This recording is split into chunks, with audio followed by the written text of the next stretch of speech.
evening again to all of our guests and community members.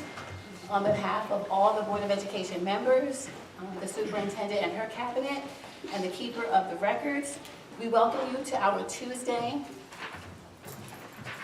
April 25th, 2023, Board of Education open public meeting. This roll call, please, Board Secretary Ottman. Mr. Carlson? Here. Ms. Dowling? Here. Ms. Filak? Here. Ms. Franco-Herman? Present. Ms. Harris? Here. Ms. Spina? Present. Mr. Todd? Here. Ms. Malika Jernigan? Here. Ms. Spence Wells? Present. Everyone, please join us in rising for the flag salute. I pledge allegiance to the flag of the United States of America and to the republic for which it stands, one nation, under God, indivisible, with liberty and justice for all. Everyone, please be seated and thank you.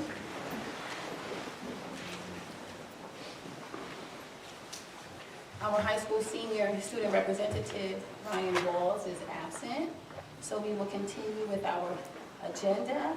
With the superintendent's report, we'll follow the fiscal year 24 budget presentation. Yeah.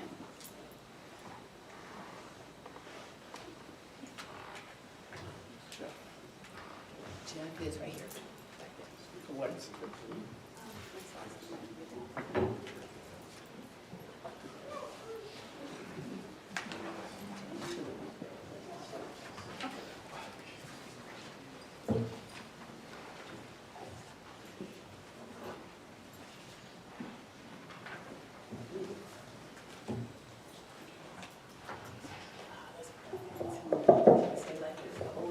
Good evening.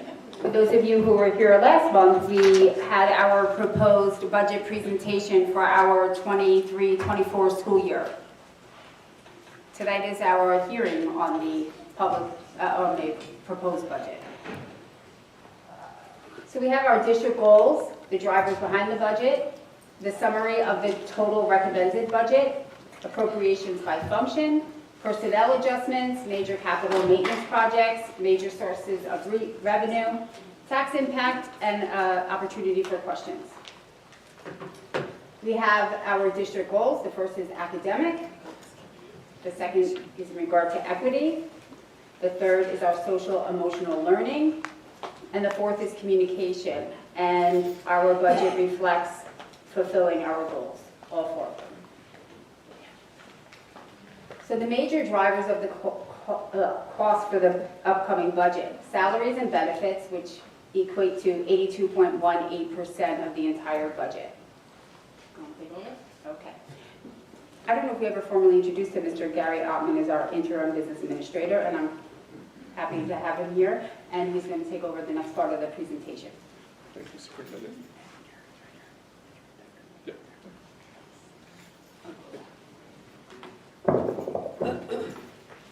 So not unique to Montgomery, but school districts as a general rule are very labor intensive. So right off the bat, you can see over 82% of our budget is going just to two items: salaries and fringes. So for next year, the proposed budget is $112 million. You can see right there, $112,851,750. That represents a 1.86% increase from the current year. So in terms of our special revenue fund, actually that's going down almost $3 million as a result of the ending of the federal aid for ESSER or COVID. Our general budget, general fund is going up roughly $5 million. So, not surprisingly, two items that I'll point out are our employee benefits going up almost 15%, and that's after we've changed carriers for July 1st to save, I think, in excess of $1 million from where we would have been if we stayed with our self-insurance. And then tuition for those out-of-district special ed students up almost 10%. Two big drivers right there: health benefits and tuition. So in terms of the pie, again, you can see that employee benefits are the second highest piece of the pie. Almost 20% of our budget goes to health benefits. But in terms of our regular instruction, our special ed, our sports services, I think we're at almost 10, 20, 40, 65% of our budget for those 4 items.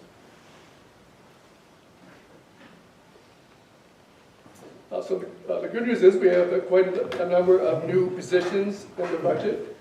So right here we have three new teachers. Here, performing arts, Spanish, academic support. We have a new psychologist. We have a new district communications manager, and then 3 safety and security coordinators. So 3, 6, 8 new positions there. And then based on the special question last year, in terms of the all-day kindergarten, one second. We have 21 new positions for the new staffing for the full-day kindergarten. Again, that was proved in that special question last November 22, I believe. Then we have $1 million budgeted for capital improvements. And a lot of this is going for security, $250,000 for the upgrade of school vestibules, and $250,000 for new playgrounds at Orchard and Village, $250,000 for new sidewalks, and then, as you can see, carpeting and other security. So, in terms of, I mentioned that the budget is going up 1.86%, but the actual increase in the taxes is 2.45%. And I'll explain that later.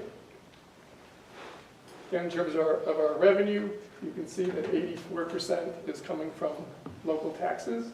I was telling Mr. Palumbo earlier, the district that I previously worked in, this pie was completely reversed. 84% of the budget came from state aid in that district. So it's just interesting how the funding formula works in New Jersey.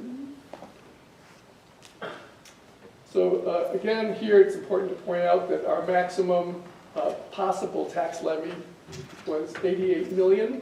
We're only raising $87 million, so we're $875,000 under the maximum tax levy that we could have raised. So again, in terms of, this is for Montgomery, I think what everyone's interested in is that the increase in your school tax is 1.7%, and even though the dollar amount that we're raising went up 2.45% because of the increase in assessments and ratables, it drops the increase in your actual tax down. And then in terms of Rocky Hill, a very small increase, 0.1%. And so we'll be happy to entertain any questions. Board members first. Board members first, and only.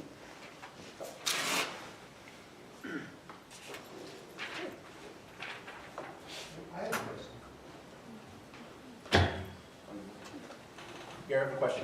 You mentioned ESSER funds. Can you talk about exactly what ESSER funds are, just in case people don't know? Sure. ESSER funds are that's federal money that was given out in the middle of COVID. There were 2 years or 3 years of various COVID grants. We still have money that's available to spend for the 23-24 year, but there's no additional money coming in. Excuse me, board member, I just want to make an announcement for the public, just so they understand. The community guests and parents are able to ask any question about the budget during our first public comment, which is our action agenda item public comment, because the budget approval is on the action agenda.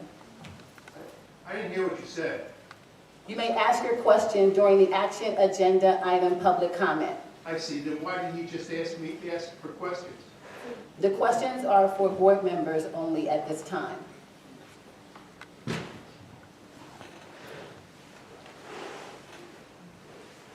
So I have a question about the healthcare costs. So we are increasing our budget beyond 2%. That's the statutory limit, because we are adding additional funds to healthcare costs. And I understand that this is allowed by the statute, but I just wanted to pose that question because this is something that community is concerned about. is that we are switching the health insurance providers, and based on the presentation that they made on the 17th, I Mhm. believe, they stated that they actually will be securing us savings of over like $1 million by switching. So is it still necessary to increase taxes for healthcare costs since the insurance provider that we'll be using in the next year will be saving us that $1 million? Well, I just want to point out that the increase in the budget is only 1.86%. So the increase in the dollar amount to be raised was 2.45%. But, so I don't know if that answers your question. Well, we are raising additional amount, right, for healthcare costs that is beyond the 2% of statutory limit. Is That, that or has that been we're revised? 800 and, let me just find that slide. 875. Where did it go? There it is. So we're, 875 that we were. right, we're actually, we're 875,000 below what we're allowed to raise. Okay, perfect, thank you. Any other board questions?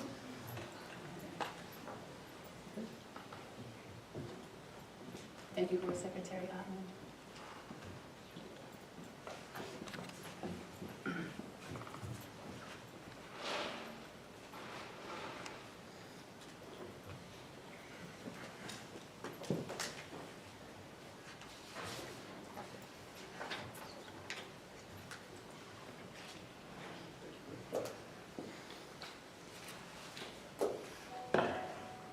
Okay, I will continue with my superintendent report.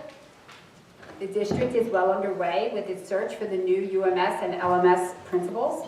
Parents, students, and staff participated in the process and were given the opportunity to meet with the candidates, spend time with them, and provide input as we finalize the process. Board approval of the new principals is expected at the May 9th board meeting. Montgomery High School had its second pep rally of the year, celebrating the winter and spring athletes this past Friday. The Montgomery High School robotics team spent last week in Houston, Texas at the first Robotics Worlds competition. Our robot is faster and our students are as brilliant as always. It's a great trip. AP testing is around the corner, taking place during the first 2 weeks of May. This year we have more students signed up to take exams than ever, with 612 students signed up for 1,524 tests. Spring sports are also underway at UMS. We had an excellent turnout for cross-country, baseball, softball, and lacrosse this season, with over 150 athletes participating. The weather has been great, and so has the competition. One of our 8th grade students won the Somerset County Spelling Bee and will be going to Washington, D.C. to compete in the Scripps National Spelling Bee. The UMS community is very proud of him and will be cheering him on. He is also featured in this month's Montgomery News. 3rd grade celebrated Arbor Day on April 21st.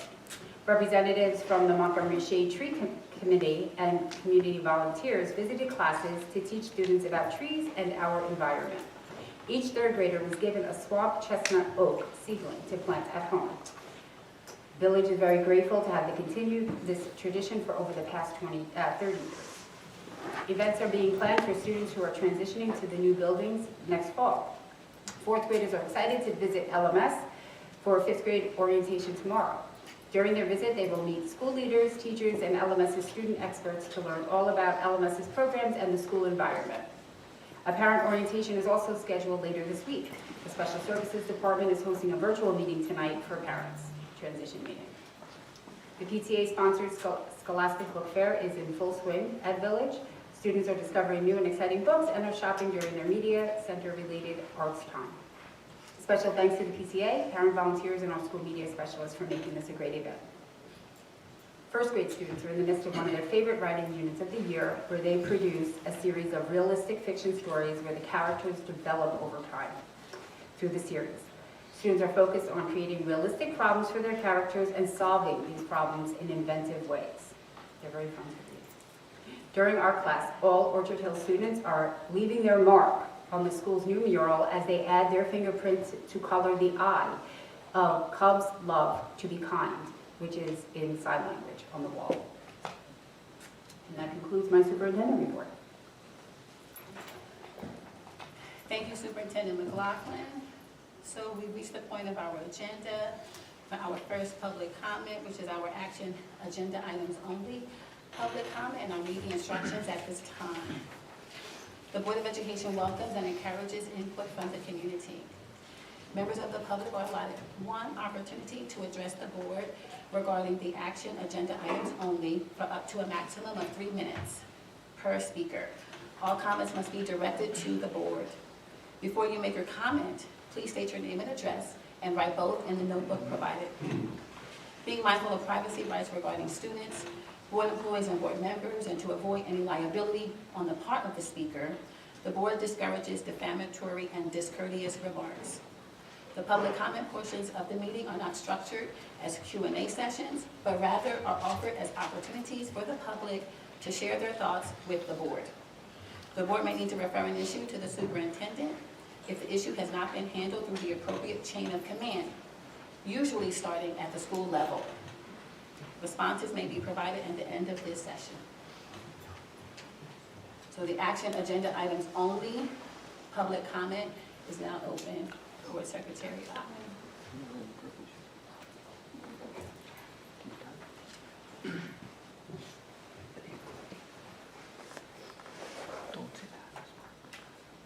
Will any community member ask a question specific to the action agenda items only? Please approach the podium at this time.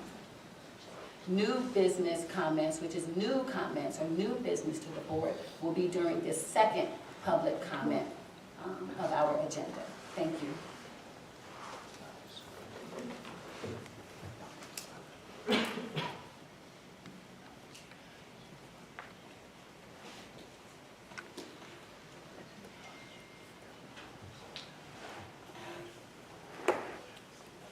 Hi, good evening. My name is Tatiana Reyes. I live in 85 Cherry Creek Drive. And And which action agenda item will you be questioning us about today? regarding the budget, The budget. Yes, ma'am. yes, and in particular regarding the academic goal, it is, just we all received the email that the superintendent sent regarding the ratings of the school and how the school is performing.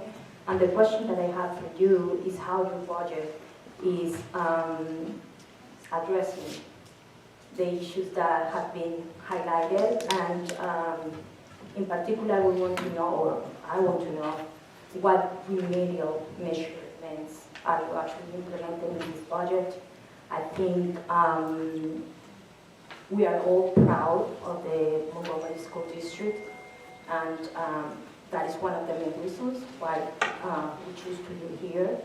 And it is not a secret that the academic rigor of the school has decreased. I have 3 kids, each of them one in high school, another one in lower middle school, and the other one in elementary school. And obviously COVID has impacted, and I have seen it firsthand, but I don't see what is the school doing to address the issues that we're facing.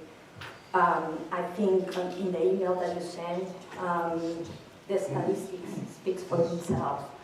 The school district has a deficit, especially in algebra. What are we doing to provide additional support for students on that particular area? What are we doing to support kids in the reading area? I was just looking at the report, and I see that, forgive me, my numbers are not quite right, but I just saw that, let me see, it's a very, very, very short amount, or very little amount dedicated for support services and for, anything that has to do with after-school programs. My son in high school tells me that whenever he needs support from their teachers, there is a long line of students, and they barely can get, and obviously it's not the teacher's fault, right?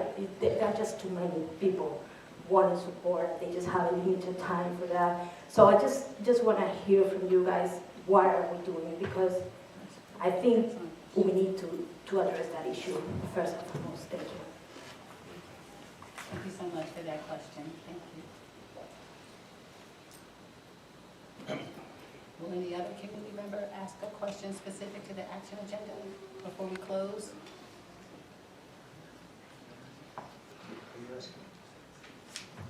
Sorry, I can't, I'm having difficulty hearing you, ma'am. Maybe if you could speak up. But,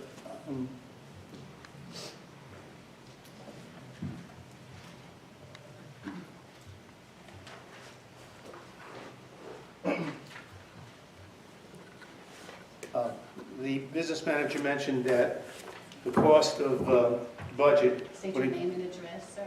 I did. Excuse me. My name is Santi Buscemi. I live at 10 Sassafras Court, Skillman, New Jersey.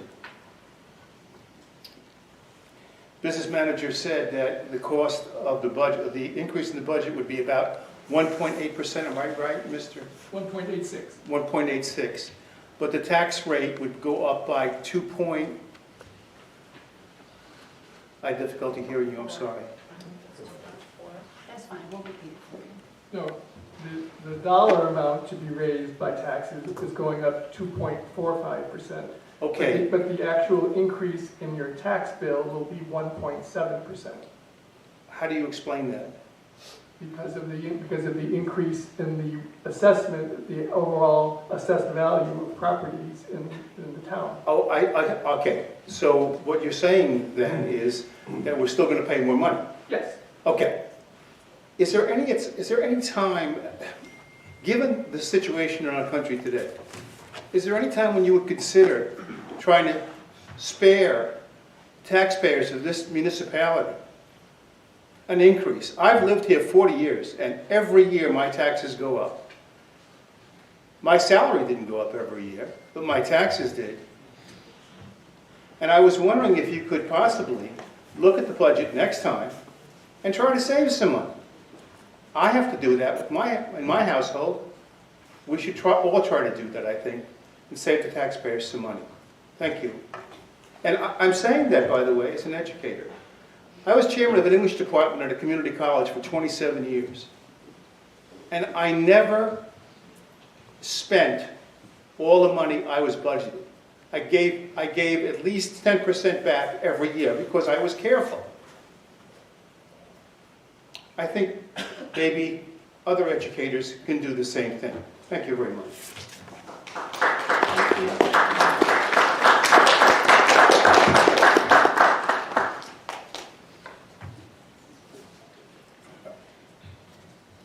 If there's no other speaker, our action agenda items, public comment is now closed.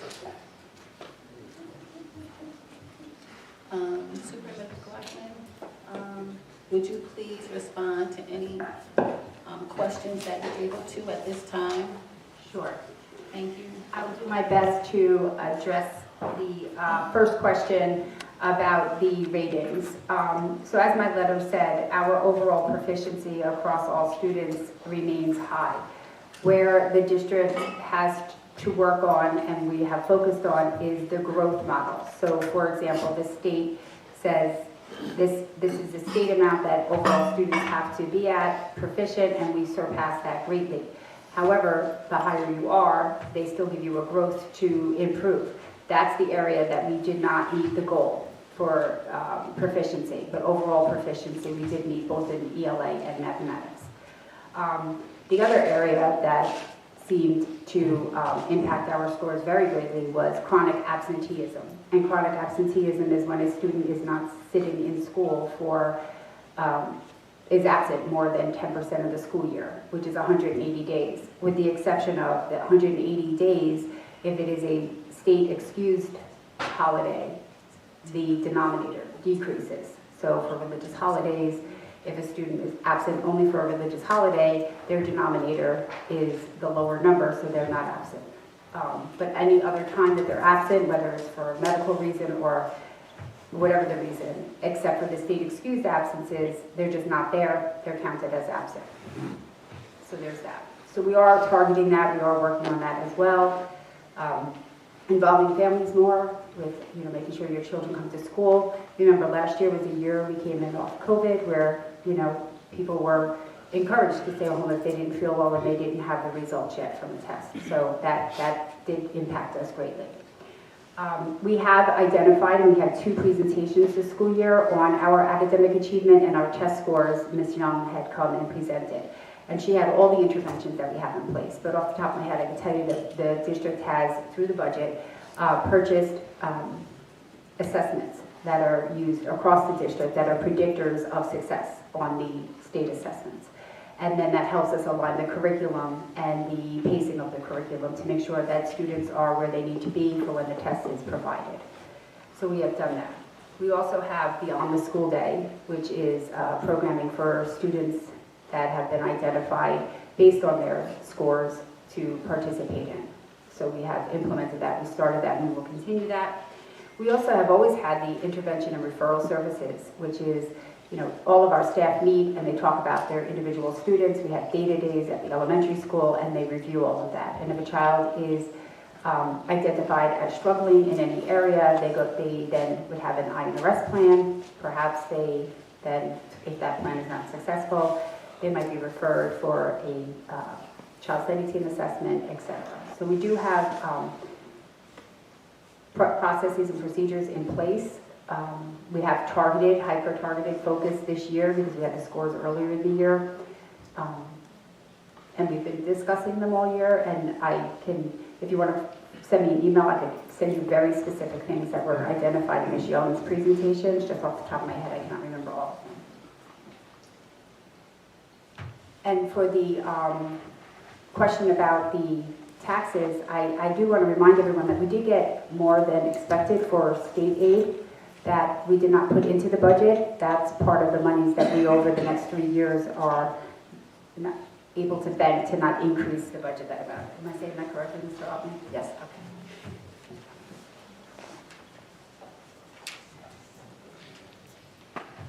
Thank you, Superintendent McLaughlin. So now we're going to transition to our committee representative reports, starting with MTEA President, Mr. Jim Dolan.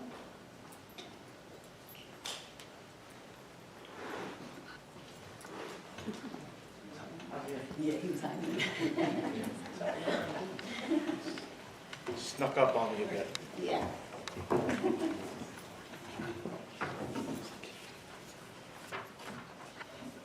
Good evening, board members, administration, community members, people watching here live and also at home. Jim Dolan, President of the Montgomery Township Education Association, with our report tonight. I just want to report on some of the things going on with our community, within our association. We had our family book series continuing. We had one event on April 18th titled Our Green City, to tie in with Earth Day. So hopefully some people participate in that were here. We also have our next one coming up on May 15th, and that one is a book called Standing on Her Shoulders. The author encourages young girls to learn about the powerful and trailblazing women who laid the path for their own lives and empowers them to become role models themselves. So quite an inspiring book, quite a good one. And just a reminder, anyone that participates in our family book series will actually get a copy of that book as well. So we deliver to the student in the classroom. Last Thursday, we also had an Earth Day giveaway. So we had basil planters that we've given out in years past as well. So that was right here in the back of the upper middle school. So parents and children are able to drive around and pick up that little planter. Hopefully you have a green thumb. I'm not sure I always have the best of luck in planting. So we'll find out, hopefully, as the students, children report back in classroom as well. We do have one last big event, as pictured here. In case you don't know, we have Cinderella, which is our annual Music from the Heart presentation. Music from the Heart is just a joy, and what that is, in case you're not aware of it, as a community member or a board member, we have staff members from our district. We actually have students as well, retired members. They come in as our cast and crew, and they put on a wonderful show. Last year was amazing. We had Shrek. We had a filled house. This year, like I said, a Cinderella. We have 2 shows. They're on Saturday, May 6th, one at 2 p.m. and one at 7:30. So we welcome everyone to attend that show. They really do put their love into it, and it really does show in the end. So the good thing about it is it allows us to support scholarships for graduating seniors. This year, as many years, we're putting together 5 $1,500 scholarships for students. So we're in the selection process now, going through all those requests, and we'll have it ready for the awards night later on, and I think it's in June. To celebrate it as well, we've been doing Music from the Heart for over 20 years, and during that time, we're proud to say that we've given out now over $150,000 in scholarships, thanks to shows like Yeah. Cinderella. That's awesome. That's awesome. Thank you. So that's our report and some of the good things going on, trying to work with our community as well, and our children to make sure that we contribute to this wonderful school system that we have. So thank you always for your time, and see you next meeting. I think someone left their phone up here. Good catch there. Okay, thank you, Mr. Logan.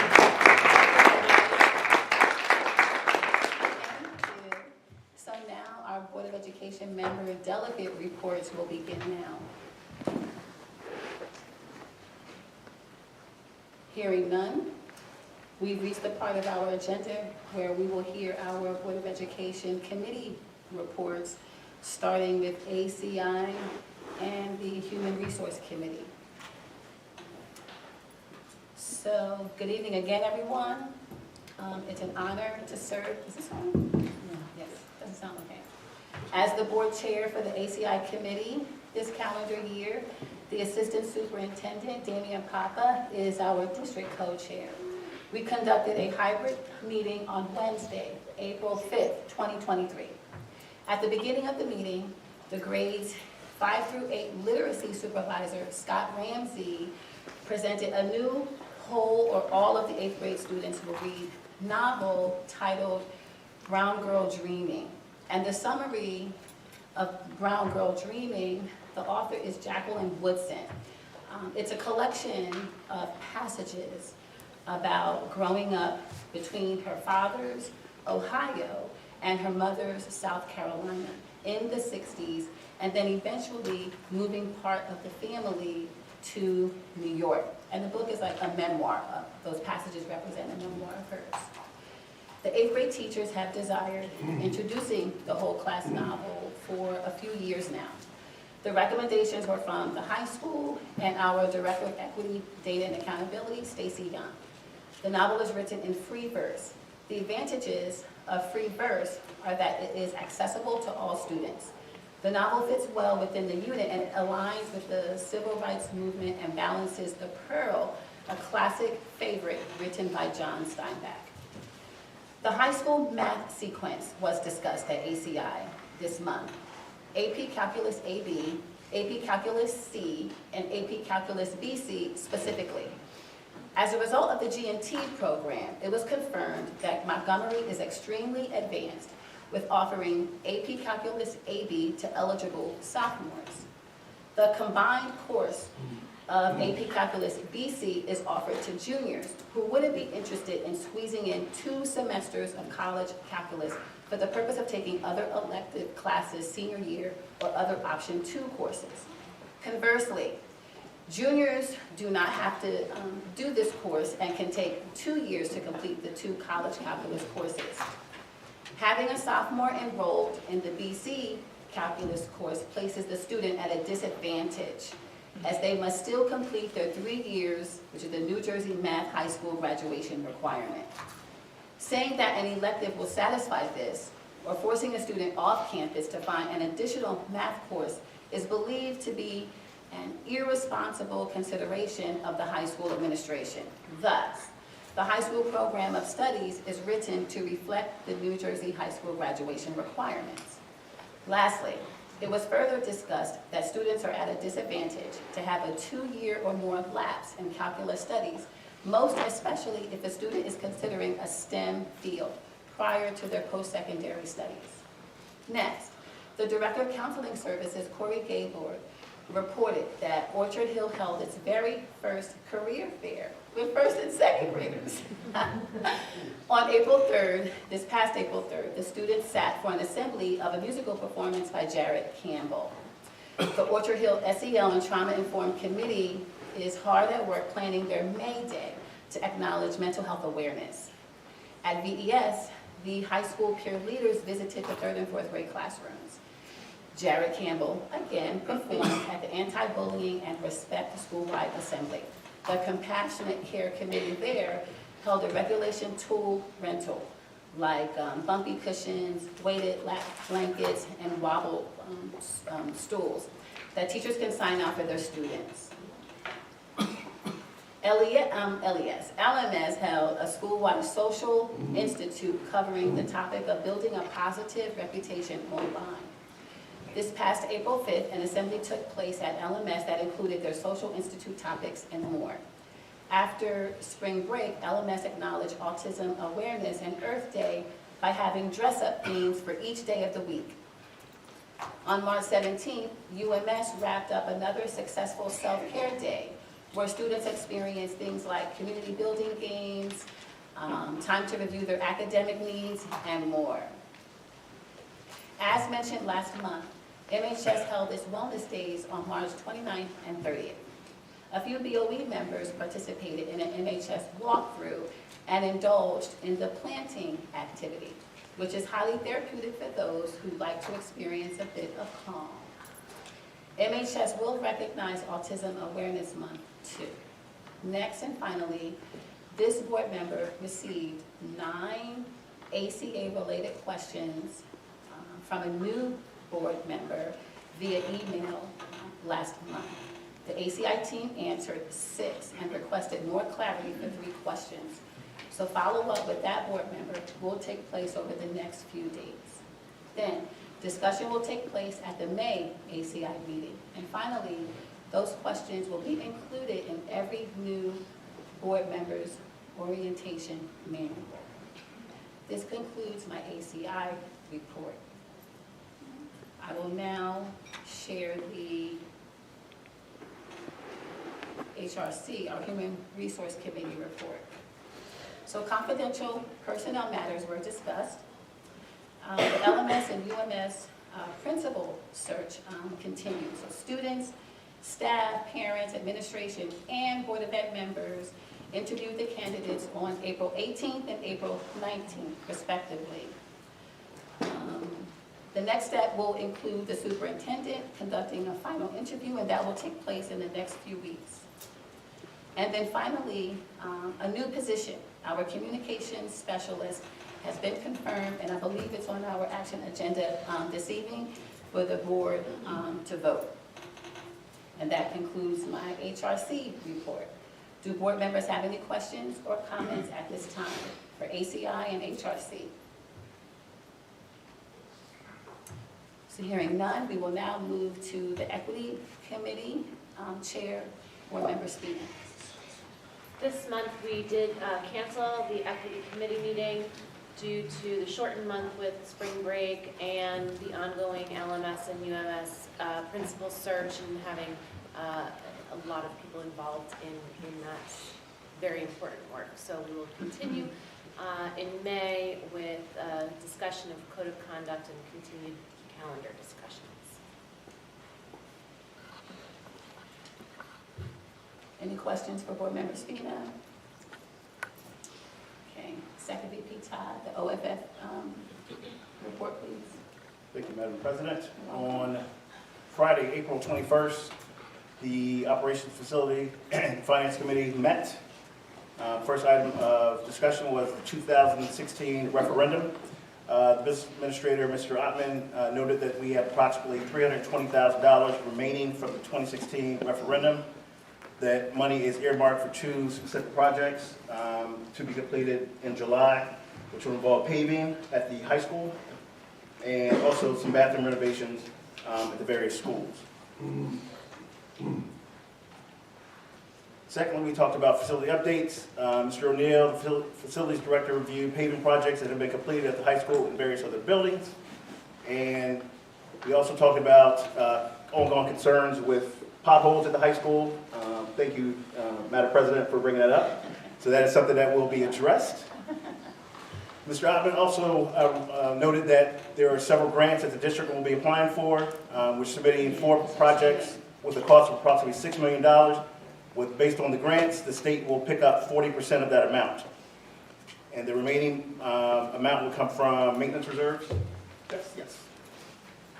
The application has to be submitted to the Department of Education by May 1st, and with a decision on those grants and the dollar amounts coming in the fall.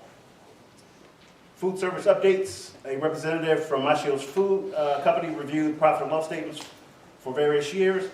This discussion revolved around the benefits of staying on the National School Lunch Program next year or coming out of it. It's estimated that with all the schools staying on the program, we would realize a profit of approximately $120,000. On the other hand, if all schools come off the National School Lunch Program, it is estimated that profit will be approximately $28,000. And if the high school and UMS come off the program, with the elementary schools remaining on the program, the potential profit is $49,000. We also talked about having a cash balance in the food service account, which has to be earmarked for certain projects, such as improvement to kitchen equipment. So that's something that will be ongoing discussion by the committee. And that concludes my report. Any questions or comments by any board members with the OFF report? I actually have a comment. Well, first of all, I want to thank Mr. Ottman for taking initiative to find grants that will help us with funding some of the projects. Really appreciate it. And I also want to clarify the comment that you made earlier about the tax increase, because we are about to vote on the action agenda 3.6, and that action agenda states that we are agreeing to increase our taxes beyond 2%. So maybe you can add more clarification to what will be the total of tax increase, and so then the community fully understands what's coming with their next tax bill. So go back to my slide. Great question. Excellent. So the actual increase in the dollars to be raised is 2.45%. And as you said, the maximum allowed is 2%. But we're using, because we have that, it's called banked cap, that the state allows you to accumulate if you have extra large increases in your health benefits, for example. So we're accessing part of that banked cap to get us over the 2% to the 2.45%. But the actual increase in your tax bill is still only 1.7%. I mean, I understand that the tax rate will change because if the valuation goes up, you know, naturally the rate is going down. But in terms of the dollar value, so the 2% would get us additional $1.6 million in increase of the budget, right? And then on top of it, we will be increasing another $1,068,000 for the health cost. So the total value, the total amount of the increase will be 2.7. Is that correct? From all sources? From the 2% increase plus the additional funds that we are about to vote on to give us additional funds for healthcare.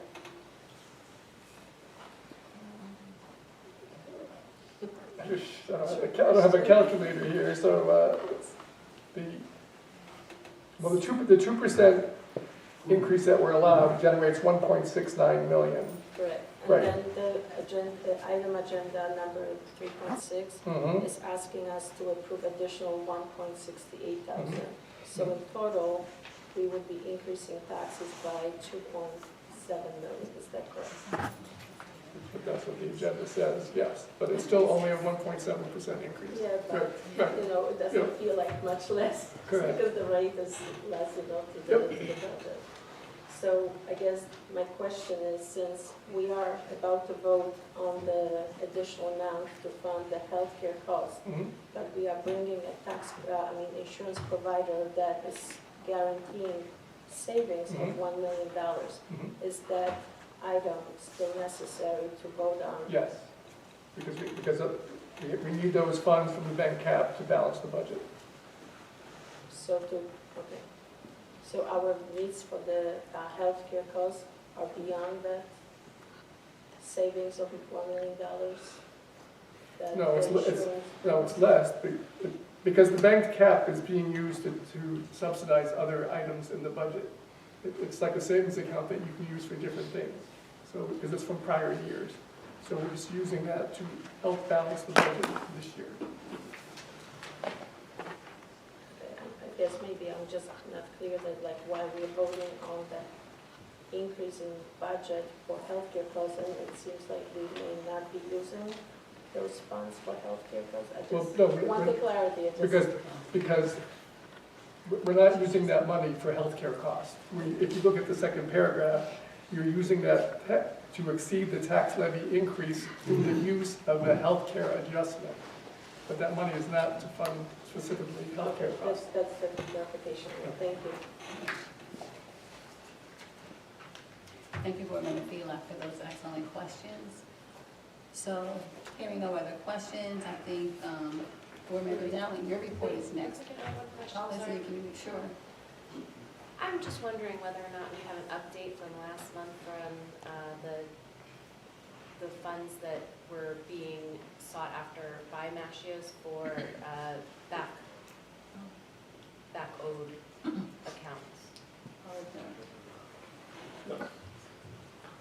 So, yes, so actually just, I think 2 weeks ago, letters started going from the various school principals to parents, and school staff has started calling parents with, about the underpayments. I would say it's primarily at the high school is the biggest problem, challenge. 80%, 80%. For clarification for the public, food service has there's a, what do you want to call it, like an application, a web-based application that you could pay for your child's lunch, and even if you pay in another form of payment than online, it goes into that account. And we are seeing this year that we are having an extreme amount of students who have negative balances in their lunch accounts. So in addition to letters going out, vice principals and principals are going to be calling individual parents to discuss this with them.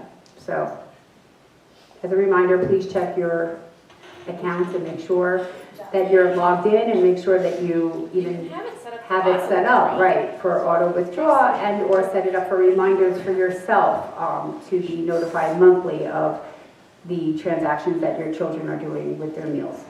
Actually, that was one of my questions. Can you do that on the app? Have it alert you? Yes, you could sign up for Yes, do when that. you hit a certain amount, or you could set it up for a monthly, Yep.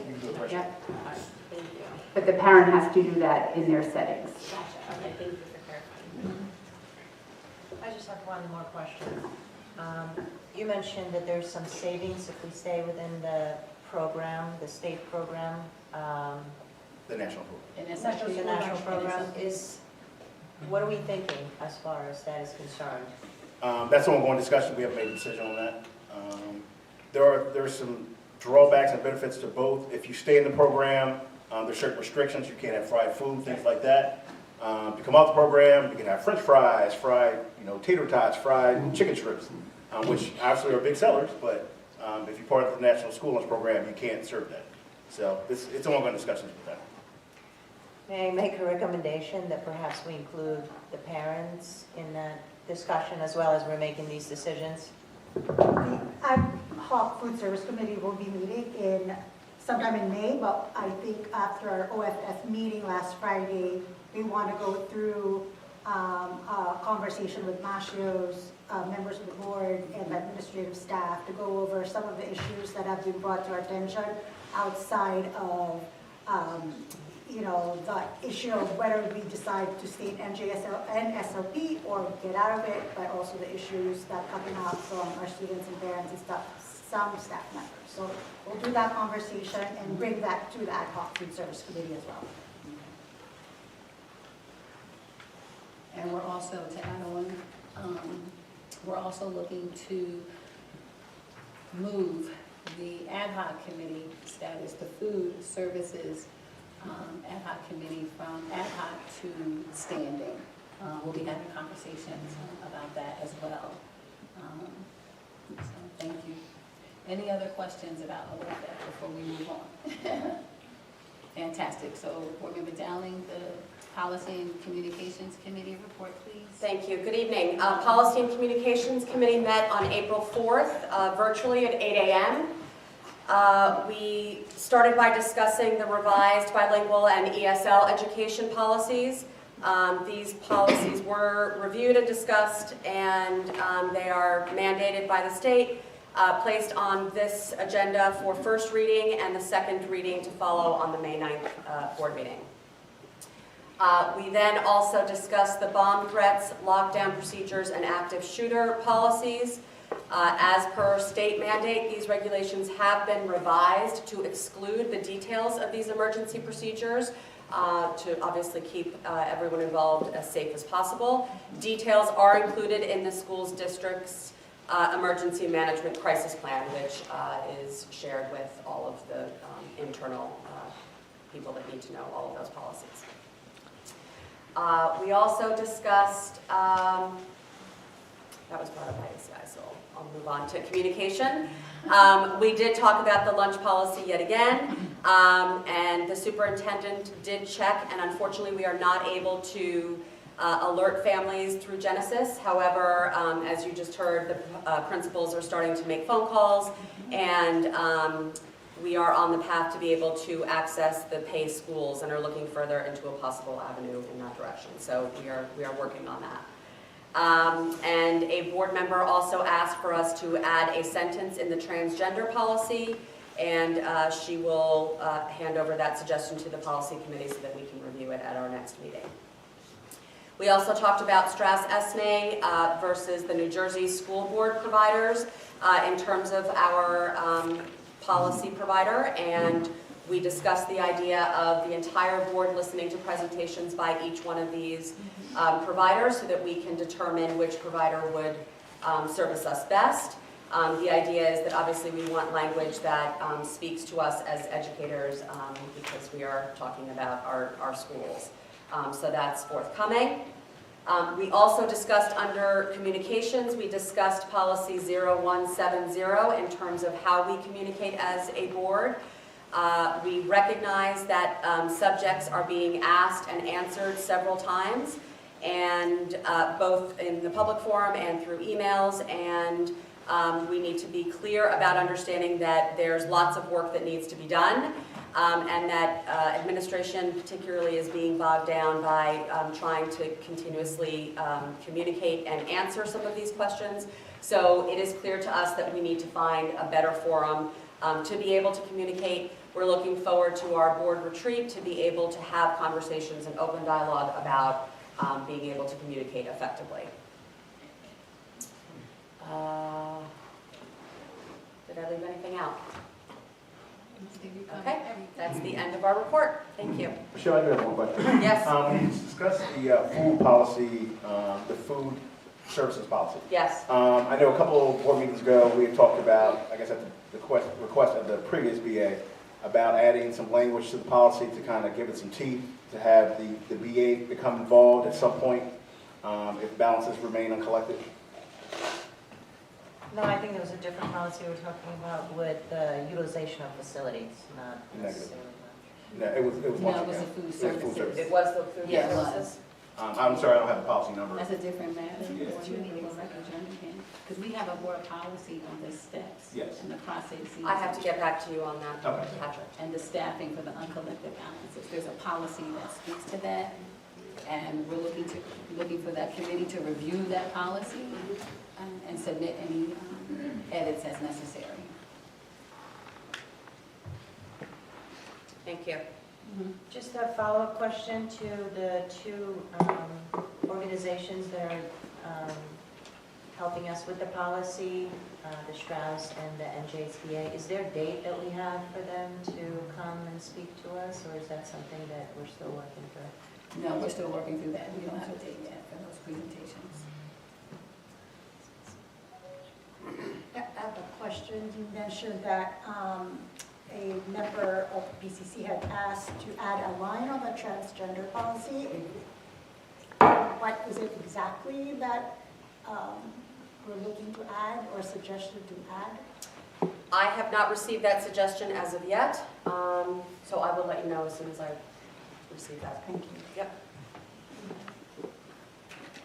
And just to add to that, board member would like adjournment, I was looking for that to take place at the board retreat because, but right now I'm still waiting for someone. There's only one functioning individual at New Jersey School Boards working in that office. So I'm just hoping to be able to identify a date that person is available to conduct the presentation. But thank you for the reminder. Any other questions? All right, our final report is our officers' report. The Special Services Ad Hoc Committee met on Tuesday, April 18th. We identified 2 topic areas to address this year. We agreed a standing agenda item will be updates on early literacy and the IEP process. Our next meeting is scheduled for Monday, May 15th, where we'll develop 2 committee goals to drive the work that we do together. And the Board of Education, Special Services Ad Hoc Committee, and as a whole, would like to thank the parents for their dedication and showing us what loving our children looks like. And then the board and a few MTEA negotiations team members met to address a current contract issue. After follow-up for both sides, we will meet to provide updates. And our next meeting is scheduled for Monday, May 1st.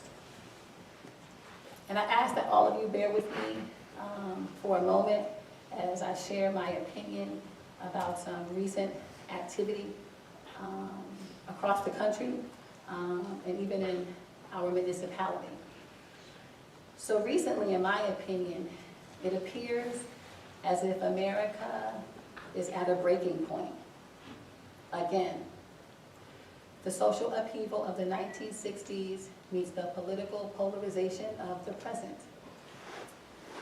When I think of the juxtaposition of the 2 eras, I was reminded that JFK and Malcolm X were assassinated within 2 years of each other, and MLK and RFK were murdered within 2 months of each other. In the 60s, riots set cities aflame. Domestic terrorists detonated bombs across the country. Freedom riders were beaten and killed. Police officers turned dogs and water hoses on Black people. The Vietnam draft forced the country's young to war. The Democratic Party's 1968 convention collapsed in violence. America was coming apart, with disagreements measured in bullets and blood. But in the 1960s, one thing that existed that doesn't today, seemingly, was a political system that absorbed the conflict. It wasn't perfect, and nothing ever is. When the Civil Rights Act passed, it did so with Republican and Democratic votes in Congress, and then a Democratic president signed it into law.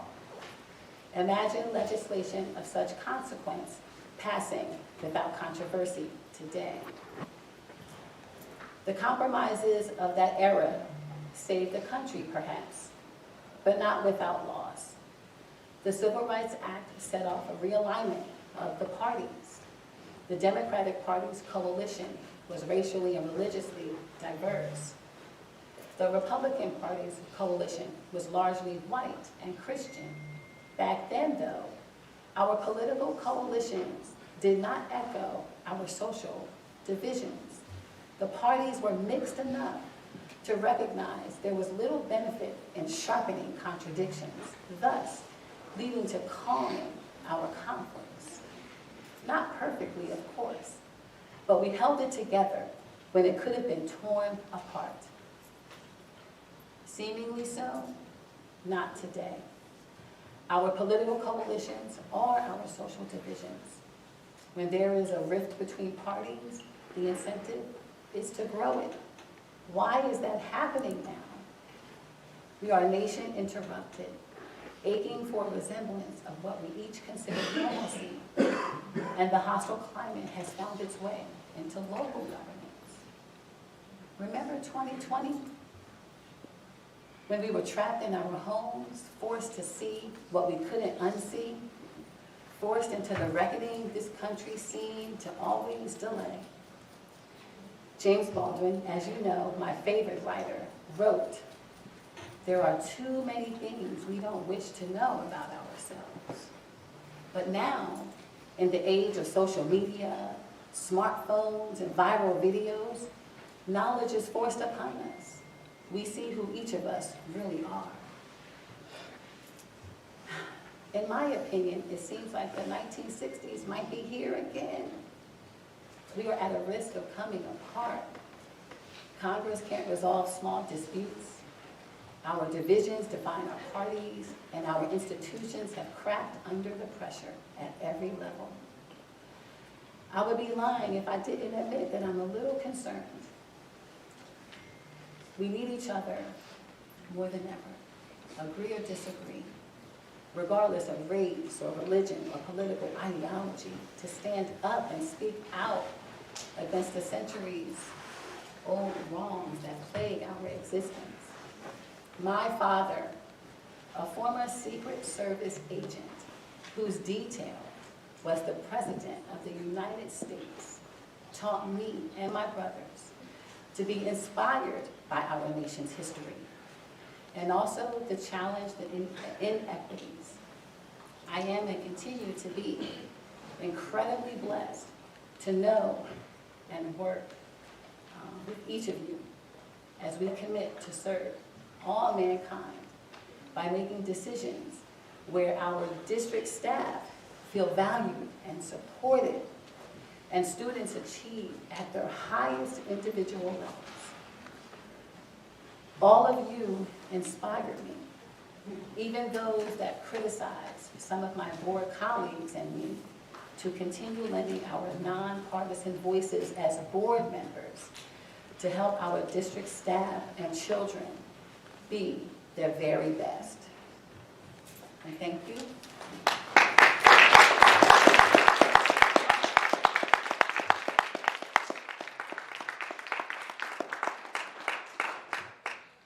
I'm humbled by that, and thank you very much. So the next part of our agenda, it is recommended that the Board of Education approve the minutes of the following board meetings. March 14th, executive session, workshop, and business meeting. March 28th, executive session and business meeting. April 17th, special meeting. I move that we approve the aforementioned meeting minutes at this time. So moved. Second. Roll call, please. Board Secretary Ottman. Mr. Carlson? Yes. Ms. Dowling? Yes. Ms. Spivak? Yes. Ms. Franco-Herman? Yes. Ms. Harris? Yes. Ms. Spina? Yes. Mr. Todd? Yes. Ms. Elected Jernigan? Yes. And Ms. Spence Wallace? Yes. Motion carries. Thank you. At this time, the Board of Education, acknowledges the correspondence received as published on page 3 and 4 on tonight's agenda. And now our new business from the board and or public. And I'll reread the instructions at this time. The Board of Education welcomes and encourages input from the public. Members of the public are allotted a maximum of 3 minutes per speaker, and you have this one opportunity at each meeting to bring any new business to the board. All comments must be directed to the board.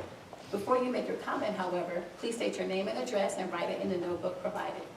Being mindful of privacy rights regarding students, board employees, and board members, and to avoid any potential liability on the part of the speaker, the board discourages defamatory and discourteous remarks. The public comment portions of the meeting are not structured as Q&A sessions. The board may need to refer an issue to the superintendent if the issue has not been handled through the appropriate chain of command, typically beginning at the school level. Responses may be provided at the end of this session. New business from the board public is now open. Do you want me to let my name first? Sure.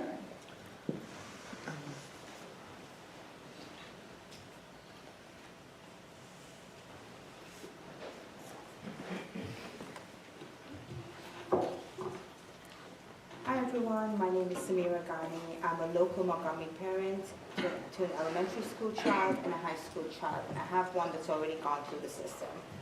She graduated last year. First of all, I'd like to thank the school for the support they showed during Ramadan and the beautiful email acknowledging both Ramadan and Eid. It is truly appreciated. I did send an email to the board regarding requesting Eid as a public holiday, as a school holiday, sorry. Having said that, I'd also like to humbly now request that it be a day off for Montgomery schools. We have a growing Muslim population, and it would be an enormous benefit to the Muslim kids and our community to be able to have this day off stress-free and to be able to worship and celebrate with their families and friends. Several neighboring towns have made this happen for their Muslim students and staff, and I would love to see this happen for our students and our staff too.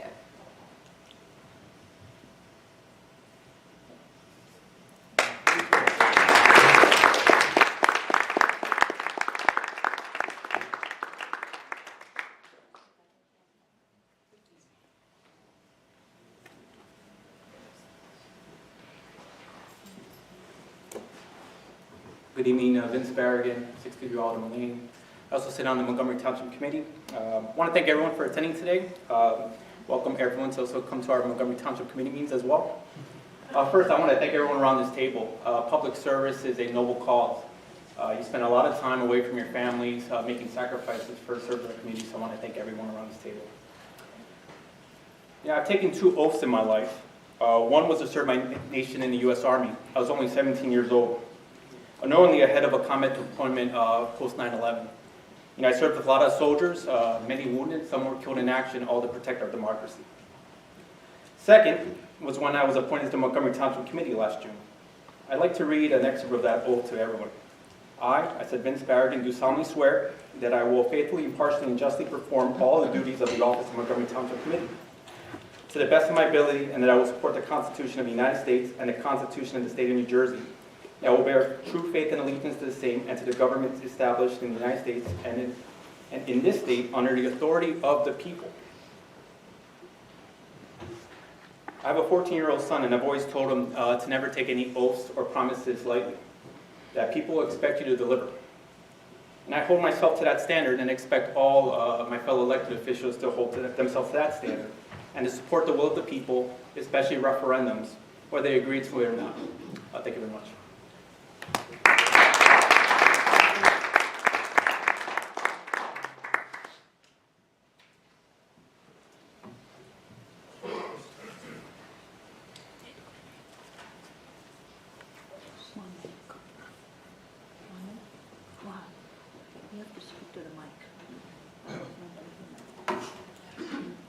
Greetings everyone.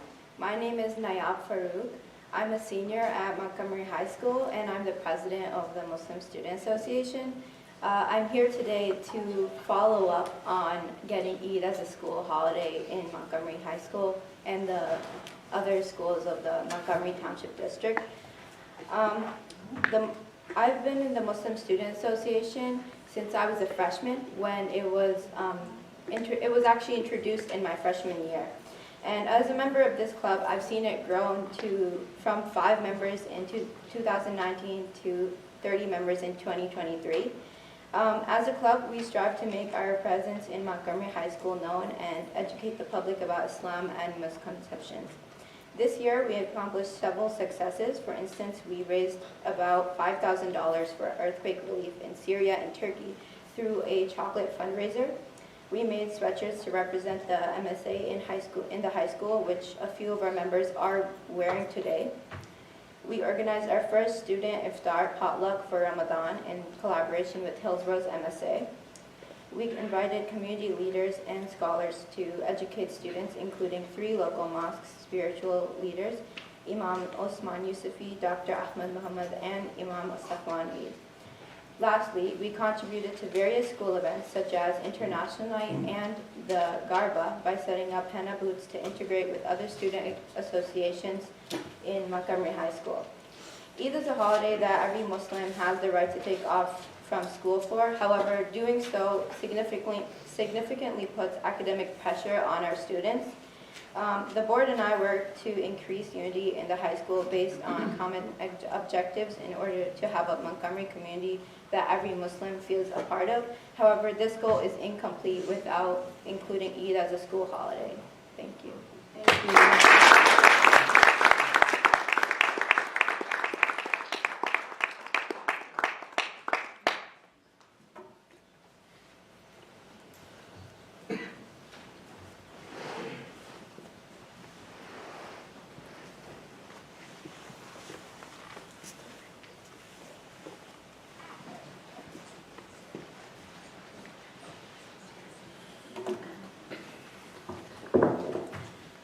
Good evening, how y'all doing? Assalamu alaikum, may peace be and blessings be upon y'all. My name is Zaid Hussein, I'm obviously not a student here. I am the outreach coordinator for the Council on American Islamic Relations New Jersey chapter. We are the oldest and largest Muslim advocacy and civil rights group in America. Our mission statement is to educate Muslims on their rights, to empower Muslims against discrimination, and to be defenders of justice. It's uncommon for a school district to be so upfront in giving their students what they need to be their very best, as Madam President stated. So first and foremost, I would like to thank you, the School Board of Montgomery, for doing your very best and allowing these Muslim students to be who they are. It is not common for an MSA to be established in a high school. It's becoming more common, but still not common. It's not common for students to be exempt or to have some accommodations during Ramadan. But Montgomery has been a trailblazer on that. So first and foremost, thank you. When I was in high school,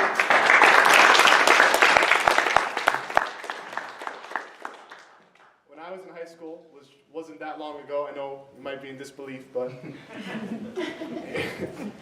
being a Muslim student in an American high school is very difficult. So to be able, for these students to say, yes, I was able to practice my religion in an American high school is a tremendous feat that the board should be very proud of. But as the MSA president so eloquently mentioned, the job is not finished until they are able to be religiously exempt for their holiday off. There are 30 plus districts in New Jersey that currently have Eid off, and it's growing. It's growing tremendously. In fact, there are private schools now, like Pembury, that have gone off. So I asked Montgomery, and I'm not going to take too much time because I know our illustrious Muslim student body will do a lot of the work for me. I asked Montgomery School District to be one of the trailblazers in getting Eid off in this high school. Thank you.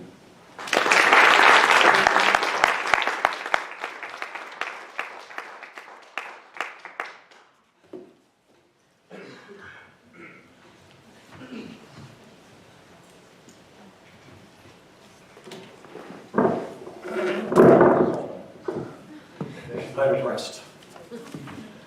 Jeff Grant, Montgomery, New Jersey. My role here is to help this town be a better town, to help this school board and you, Madam President, to be a better leader.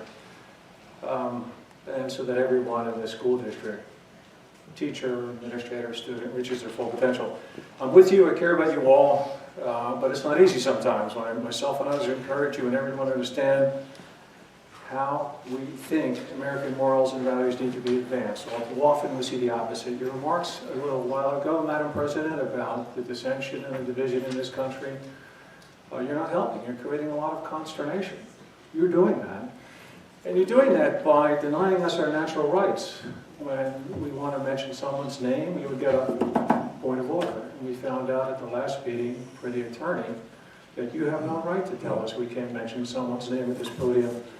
And that's a deception where you play on what you think is your authority to tell us what we can and cannot say. So that's an example, and I talk about lying, deception, ignorance, being a root of all evil. And when you deceive us about who we can say, what we can say, what we can't say, that's an example that puts us on the wrong side of good. And I also talk about you being the company you keep. And that's not something I make up. And by the way, anything I'm saying here, I'm not trying to define you or anybody else in this board.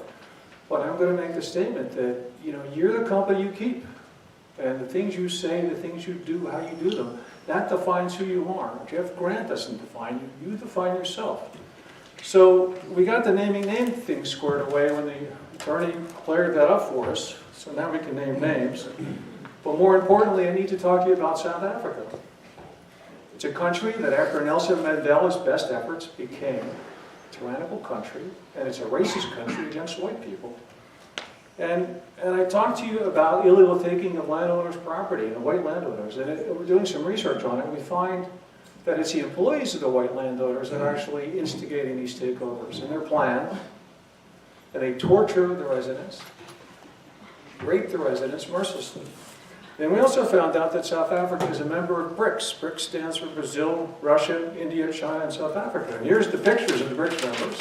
See Z, President Z is there, Vladimir Putin's there, President of Brazil is there, President of India is there, the South African president is there, right? And they're all part of an organization.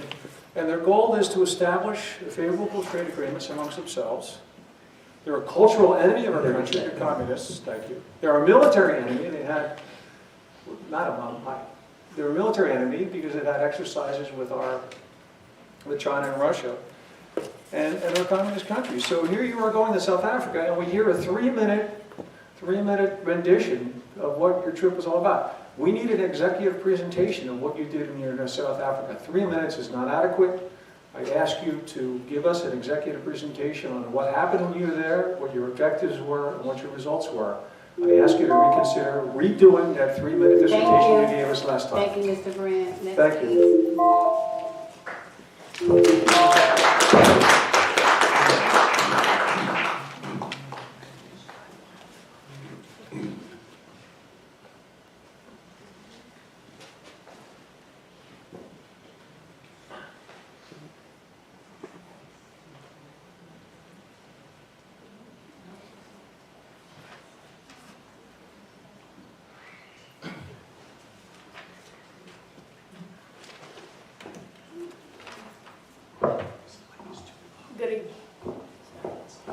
Good evening to you all. Thanks for being here, and thanks for allowing me to speak today. My name is Fatima Kadovic, and I'm a junior at Montgomery High School. This is my first year at Montgomery, and I can say that I'm thoroughly enjoying my time here. But as in school, just as for myself, I believe that there's always room for improvement, and that's why I'm talking here. So, last Friday was Eid al-Fitr, which signifies the conclusion of the sacred month of Ramadan, where Muslims fully devote themselves to God, both spiritually and physically, through the fasting and through extra additional actions of worship. And the day of Eid itself starts off with a special morning prayer with your local Muslim community, followed by a full day of activities that Muslims coordinate with their communities, families, and friends. Personally, this year I had to take an absence so that I could participate in Eid al-Fitr with my family. On top of that, during Eid itself, I had a group assignment that I had to work through because the assignment was due that day. Missing school is a great disadvantage for all those who have to take off. Missing the classes, making up the work in a timely manner, and then being expected to participate in the classes that follow as though you're present in school. This holiday is extremely important to me and is only one of the 2 holidays in the Muslim calendar.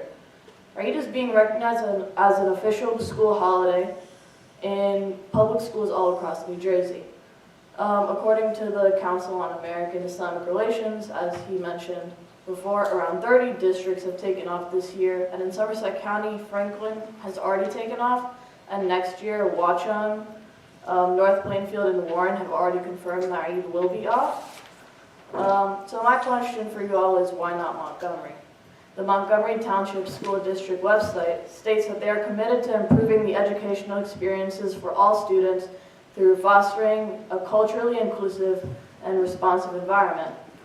And I do not take for granted all that you guys have done for your diversity and inclusion projects, and I'd like to honestly thank you all for that. But I believe that there is a void in this diversity statement, as long as students like me, as part of the growing Muslim community in Montgomery, are forced to make a decision between their religious right and academic performance. My hope is that for next year, Eid will become a recognized holiday for Montgomery, and I will not need to make this decision. Thank you.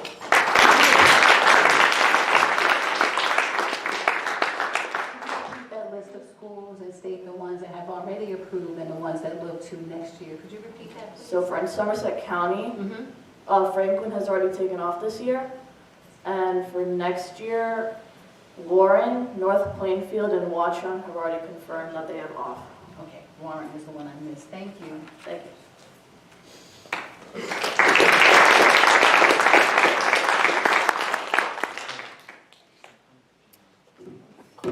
I'll add my name there in a moment. My name is Fatima Mughal, and I am a third grade teacher at Village Elementary School. I actually grew up in Hopewell Township, and as I was growing up, I always had to take the day off from school for Eid. I had to explain to my teachers why I was taking off. I would stress about missing class or tests or projects, and then I'd have to catch up on everything I missed the next day. That was a long time ago, longer than I'd like to admit. And it's been really wonderful seeing how many schools across New Jersey are now acknowledging the day and are giving the day off for students and staff. And I do think it's time that Montgomery does the same. So as I said, I teach at Village Elementary School, and our principal, Susie Lacey, has been amazing. She's made it a priority to have all of her students feel represented. She's created space for me as a teacher to support our Muslim students. I've created multiple Ramadan videos for our school news, and I've had students participate as well. This year we even dedicated a space in our office and decorated it for students to come during lunchtime with their fasting. And there were a lot of students and parents who shared how meaningful that was. But this year on Eid, unfortunately, I had to take the day off, and as a staff member, it was not an excused absence for me. I had to take, my own day off. I had 6 students in my class who were also out on that day, so it was a pretty empty classroom. So in Montgomery, we know that we do have a large Muslim population, and it is growing, as we've heard. So, I think it's really important that we have that day off, that students and staff members have that day, that they can be home with their families and not have to feel like they're missing anything. It would be wonderful I didn't have to write sub-plans the day before and get everything ready. And so I just want to strongly urge the board that, we do acknowledge Eid as a holiday within our district. Thank you.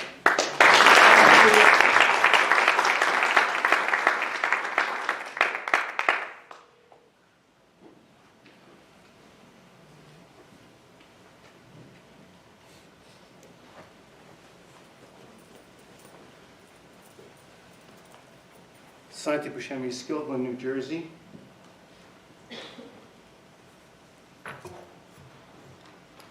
I want to bring up South Africa once again. I learned last meeting that educators from Montgomery Township went to South Africa to exchange ideas on education with South African educators as well.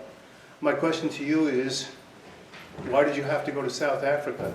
Wouldn't it have been far more cost effective if you had gone to, and more appropriate, I think, more culturally appropriate? Our systems of education are not like those in South Africa, because I've been there.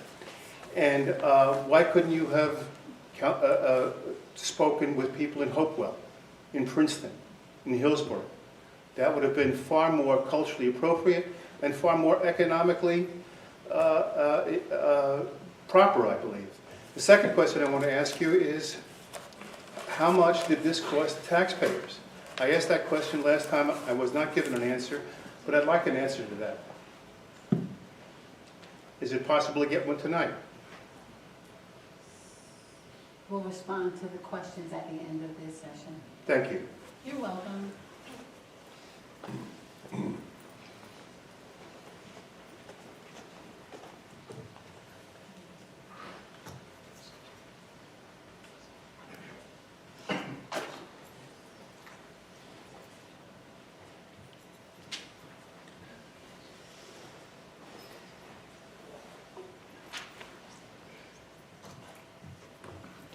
Good evening, ladies and gentlemen. My name is Yomna Jarha, and I've been a proud member of the MTSD community since the 2nd grade. Currently, I'm a freshman at our esteemed high school. So today I'm here to speak about why we as a district should have Eid off. Islam has always played a large part in my life since as long as I can remember. And growing up, Eid was my favorite holiday. It was a chance for me to celebrate my identity as a Muslim and to rejoice in my accomplishments.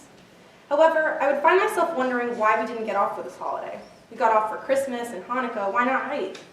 This question, which repeated in my head through all of elementary and middle school, made me feel a separation from my friends and peers. Yes, we took off on an excused absence, but when I came back, there was always work missing and stuff I had to make up. Last Friday, we celebrated this wonderful holiday. But this week, when I returned to school, there was a lot of work to catch up on, all of which put me behind in class. I have 2 younger siblings, one at LMS and one at OHES. At an age like this, where children are developing their personalities and identities, it can be hard for them to see their holiday not being recognized in the same light. It's important to acknowledge and respect the cultural traditions and celebrations of all individuals, including children, to promote a diverse and inclusive environment. This can help foster a sense of belonging and understanding among peers. Recognizing Eid al-Fitr as an official holiday will not only benefit the Muslim students, but also promote diversity and inclusivity within the school district. It would show that MTSD values and respects the traditions and beliefs of all of its students. I want my siblings to grow up in the community feeling a little bit better about their identities. I hope you take this into consideration when making your decisions. Thank you.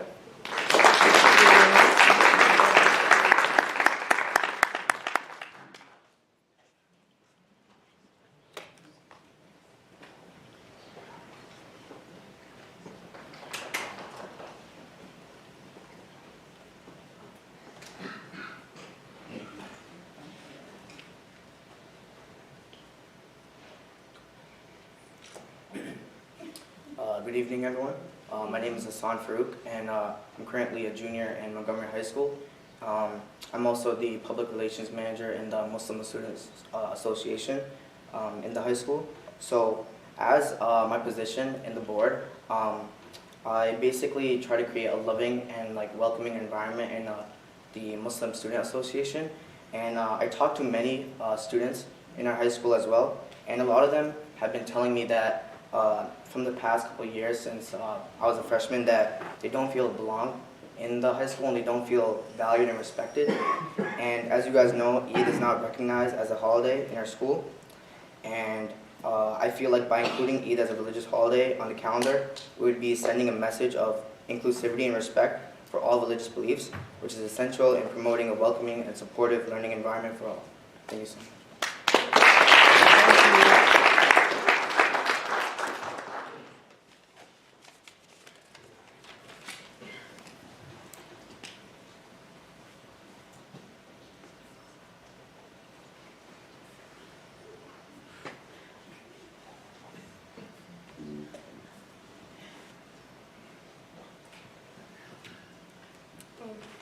Good evening. My name is Rahma Ahmed, and I'm currently a junior at Montgomery High School.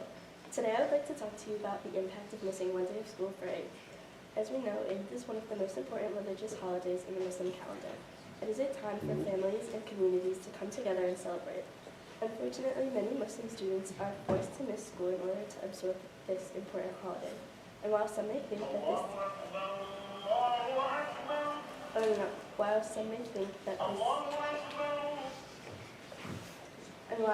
A point of privilege, excuse me, a point of privilege at this time, we need to be able to hear on speaker so we can show him. And while some may think that this missing one day of school is no big deal, the truth is that it can have a significant impact on the student's education. Missing even one day of school can set a student back academically. They may miss important lessons or fall behind in their coursework, which can make it difficult for them to catch up. And while teachers try to accommodate for these absences, there is no real substitute for being in the classroom and participating in class discussions. Missing one day of school for Eid may seem like a small sacrifice, but it can have a significant impact on the student's education and sense of belonging. We need to do more to accommodate the religious and cultural practices of all students and ensure that they feel valued and respected in their schools. Thank you.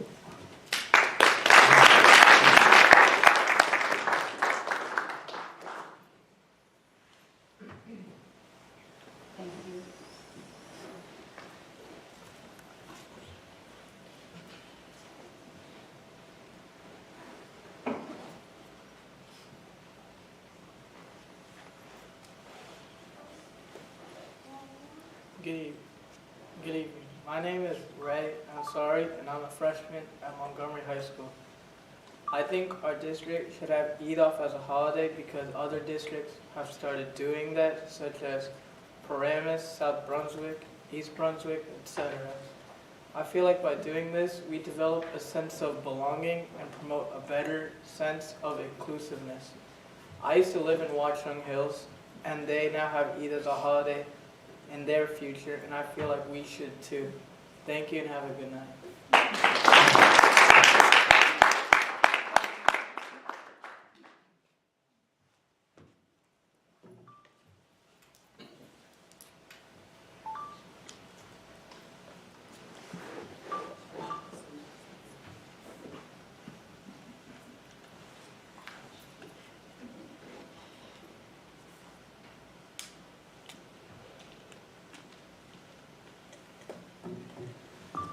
Good evening, everyone, and thank you for giving us all a chance to speak tonight. My name is Mohammed Njai, and I'm a 9th grader at the Montgomery High School. I personally feel that Eid, being an official school holiday for people, is needed and very important. Not every day do people like me get a chance to see and spend time with our family and friends, let alone on a regular day-to-day basis for some. Having the little time to spend with certain people is hard, especially knowing that many people from certain other countries come to visit during this special holiday. Eid to me is a time of year where us family members can come together and show our happiness and gratefulness amongst each other. For me, and possibly speaking for others, our families are the people we enjoy to be with the most, and spend such a special holiday with, like Eid. And it is different than no other. With the accomplishments and tasks that we achieve and strive for during Ramadan, I believe this is one day for people to be with the people we love the most, and the freedom will be much appreciated from the board. Thank you.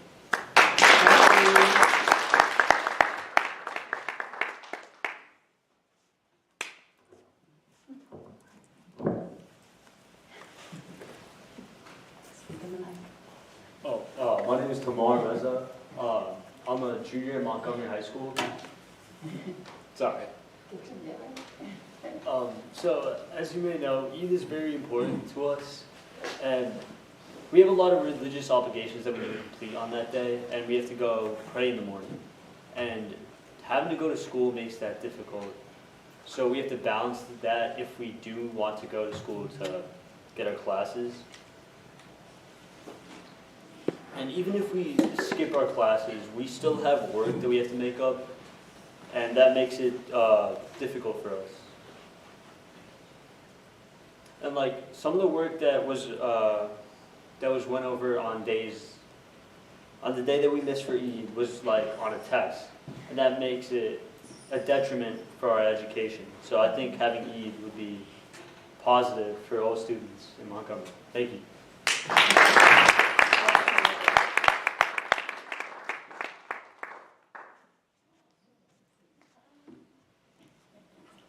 You want me to do that first? Good evening, board members and community members. My name is Ali Hadajinjua, and I'm a sophomore at Montgomery High School. Today, I would like to address an important issue of making Eid an official holiday in Montgomery Township School District. Eid is a significant religious holiday celebrated by millions of Muslims around the world. It marks the end of the holy month of Ramadan, during which Muslims fast from dawn until sunset, and it is a time of spirituality, celebration, and reflection. Despite the importance of this holiday, it is not currently recognized as an official holiday in the Montgomery School District.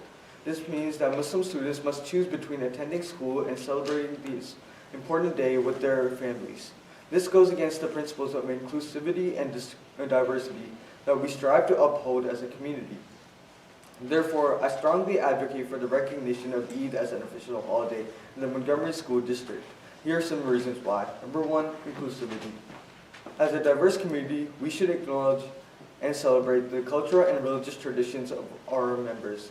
Recognizing Eid as an official holiday would show that we value and respect the Muslim community and other towns and Muslim community and their traditions.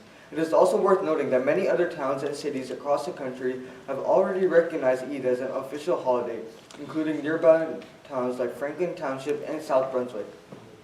By joining them, we can demonstrate that Montgomery is a town that values diversity and inclusivity, and that we are committed to ensuring that all residents have the opportunity to celebrate their religious and cultural traditions.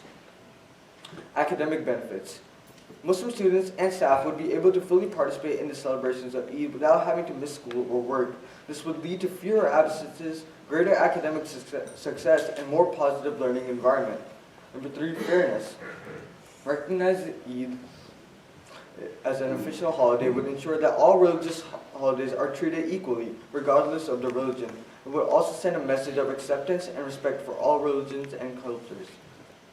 4, community building. Recognizing Eid as an official holiday would bring the Montgomery School District community together and promote greater understanding and appreciation of different cultures and religions.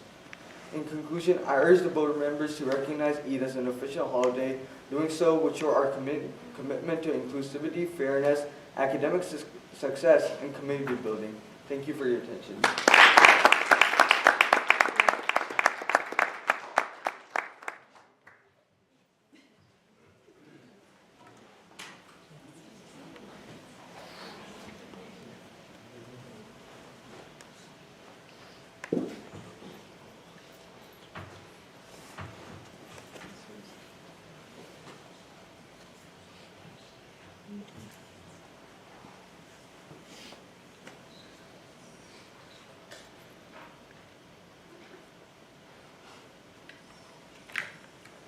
Good evening, everyone. My name is Zohab Ansari, and I'm a 5th grader at LMS. I'm here today to persuade you to have Eid as a holiday.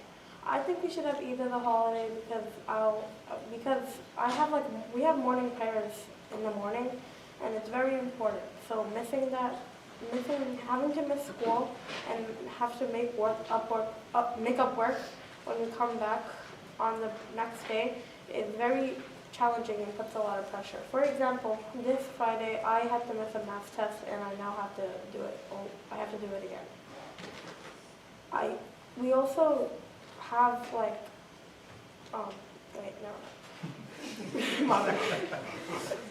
it's also like we'll feel included because other holidays like Christmas and Hanukkah have days off, and to have Eid not as a day off is not very good. And I also think that having Eid as a holiday would mean a lot to the Muslim community. Thank you.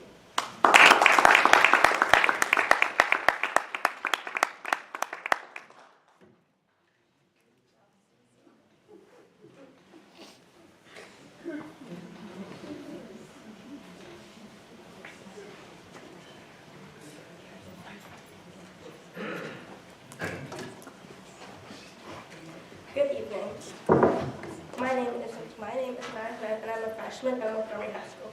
Today I want to address the issue of schools including Ramadan, but not giving students off on Eid.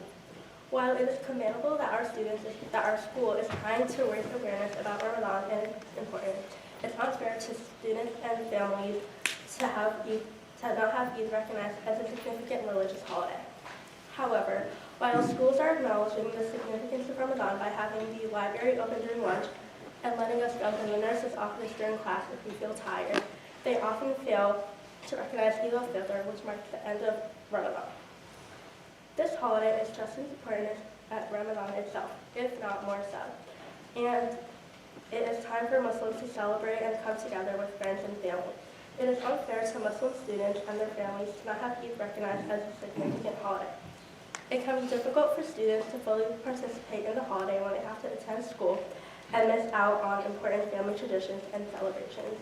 Moreover, it sends a message that their religious beliefs and practices are not valued or respected. In conclusion, it is important for schools to not only include Ramadan in their curriculum, but also recognize Eid al-Fitr as a significant holiday. It is only by doing that so that schools can fully support their Muslim students and create an inclusive environment where all students feel valued and respected. Thank you.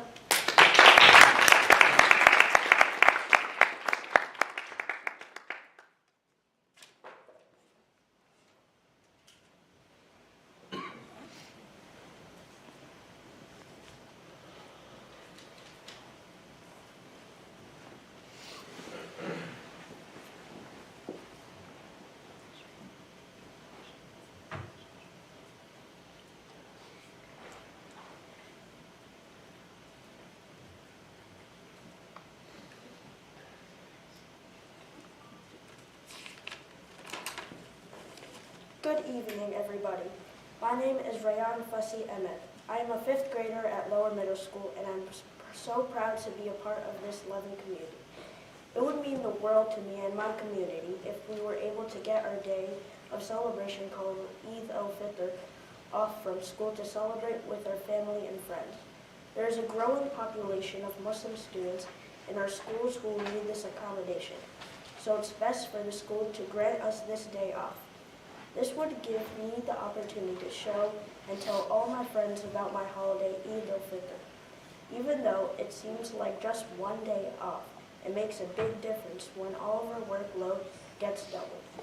Having a day off on Eid would let me be able to bring my friends and families together to celebrate and be with each other without stressing about missing school. I hope we can get a day off for Eid, so we all can celebrate and come together as a community to have fun and joy. I hope I can see my next Eid holiday as a day off and get excited. Thank you all for listening.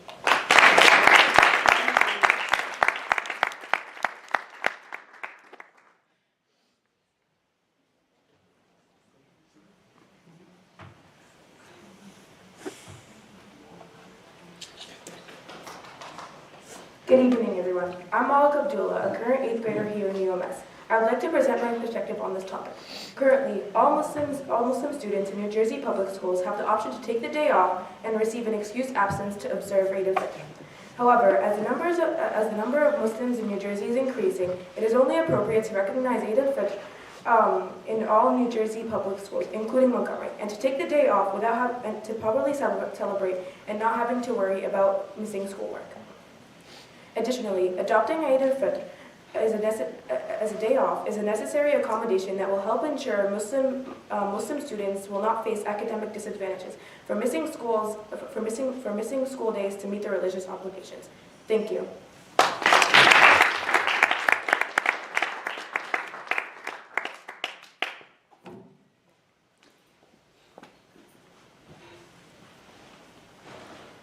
Good evening, everyone. My name is Rida Reza. I'm a sophomore at Montgomery High School. I actually came last year from an Islamic school, so I never had to worry about anything about missing any school around the Eid time, so I could just enjoy it completely. This year, although I was physically at home, my mind mentally, I was worried about all my assignments and everything I would have to catch up on when I was back, so I didn't truly get to enjoy my time with family that came from so far away.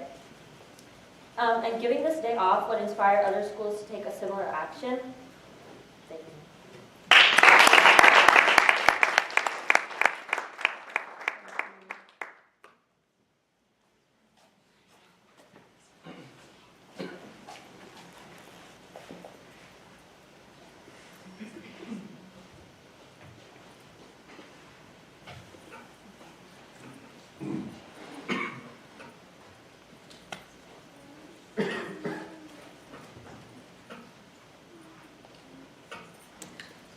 Good evening, everybody. I'm Asma Ahmed, and I have 2 high schoolers in Montgomery High School and a middle schooler in LMS.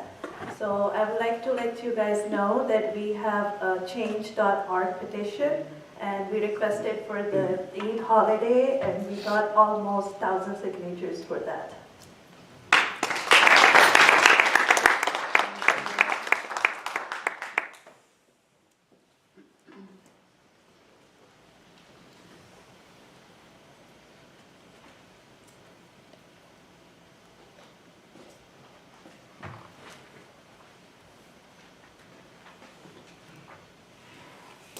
Good evening, everyone. I'm a mother of 3 young children. I have 1 in Village Elementary School and 2 in Orchard. And I'm also requesting an Eid holiday for my children as they grow up. I don't want them to stress out like the older students for taking absence. I know that they're still young now, but for the future, I look forward to that. I also want to acknowledge and thank Village Elementary School for accommodating my son during his fasting. Last year, he was able to go help out in the library. This year, they were giving the conference room to gather, and he was able to meet his other Muslim peers. So that was really nice of Village to do that. They also prepared a video that they showed in the morning for Ramadan. So I just wanted to thank you all for that. Thank you.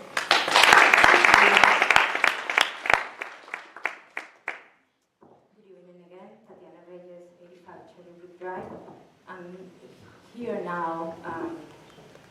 I would like to request the board to consider granting or approving, I don't know what the process is, but exceptions on religious grounds for when we consider that certain books or curriculum are not aligned with our family values or religious view.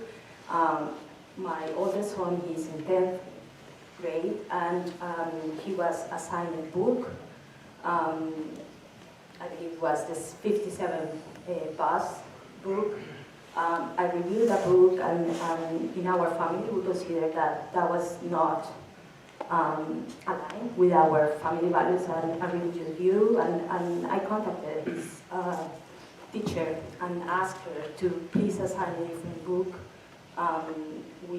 We didn't thought it was appropriate, or we just wanted an exemption from that, or at least to assign a different book, and that was denied. And the response that I received from the principal was that unlike health curriculum, any other curriculum cannot be exempted. And so, but it's my understanding that the board can approve exemptions. And I do believe that, the same way that we try, and I believe you guys are trying to create an inclusive community, I believe also that you should consider, granting exemptions in religious ground when, whether we agree or disagree, that we have to respect each other and try to accommodate these different point of view. Thank you. Thank you.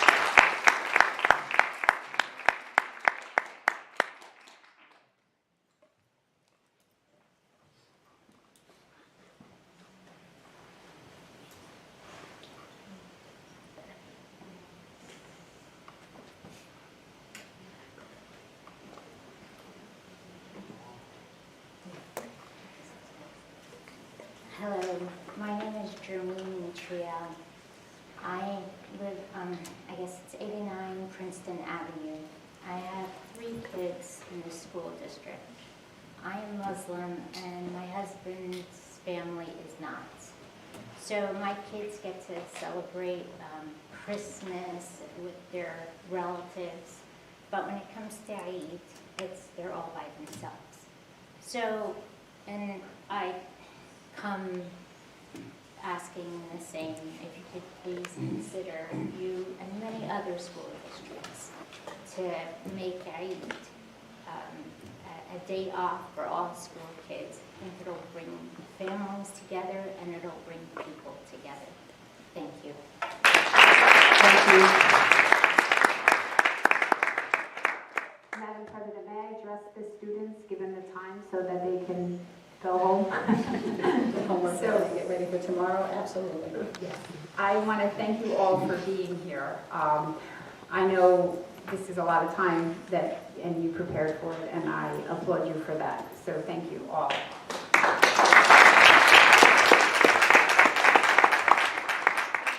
know it was Friday, but happy Eid. I prepared a little statement. I hope this year is prosperous and filled with joy for you and your loved ones. At Montgomery Township School District, we celebrate the diversity and recognize the growth of our Muslim community. We are absolutely taking this important holiday into consideration as we continue to develop our calendars. In our community, we have many cultures that deserve to be recognized. While it is difficult to balance a calendar that is both inclusive of the vast cultures that make up Montgomery with what is mandated by the state, we do strive to do so. Thank you for sharing and yourselves and sharing the importance of Eid with all of us tonight. Thank you again. And feel free to leave because I know it's getting late and we will have school tomorrow. Speak on that topic before they leave. Sure. So don't leave yet, kids.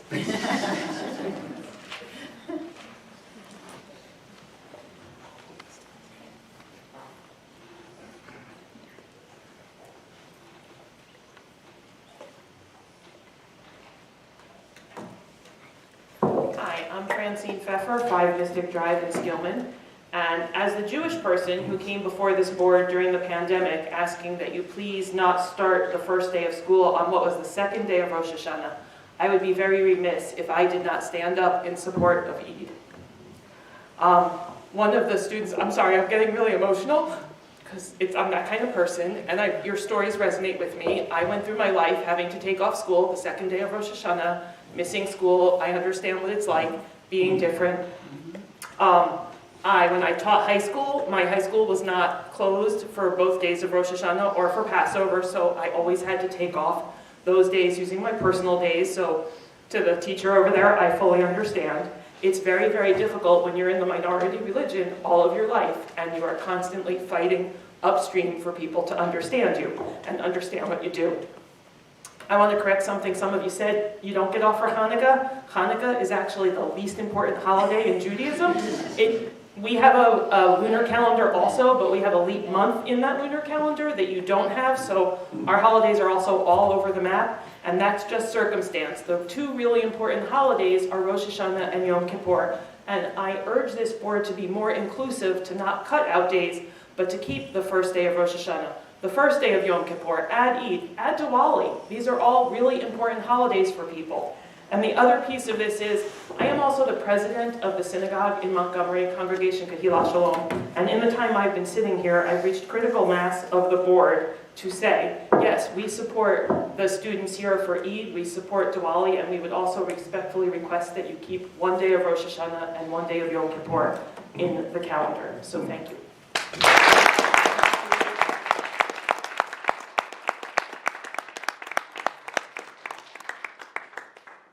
Is there any other community member wishing to speak?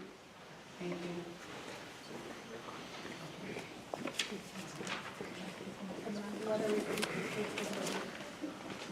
And the students, this is a reminder that you can go home now. It's 9:34 p.m. But if you wish to say, obviously you may. All right.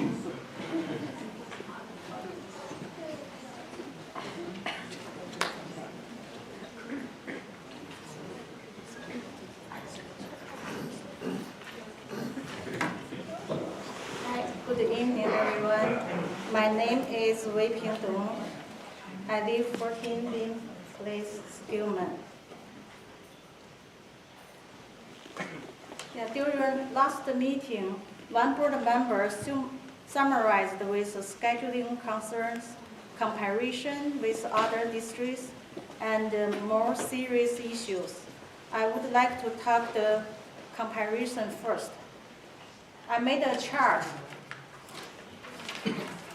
with the exactly copy from the South Brunswick Princeton High School and the West Windsor Borough High School program of studies on website. All of 3 schools supplied AP Calculus BC to 10th grader who finished under pre-calculus with achieving 90% or B+. But our students who are currently taking under pre-calculus with 10th grader and 11th grader and achieve 94 above according to semester 1 school report. By the way, yes, they meet the criteria of AP Calculus BC. But they were not allowed to select AP Calculus BC during the course selection period.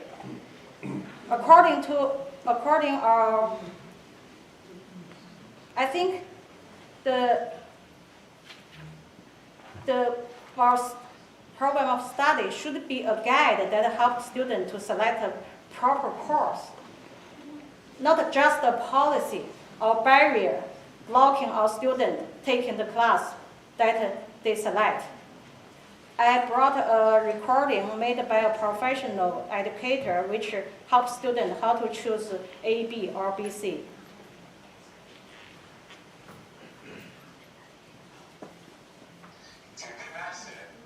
Challenge, and know that you will need both Calc 1 and 2 for your major.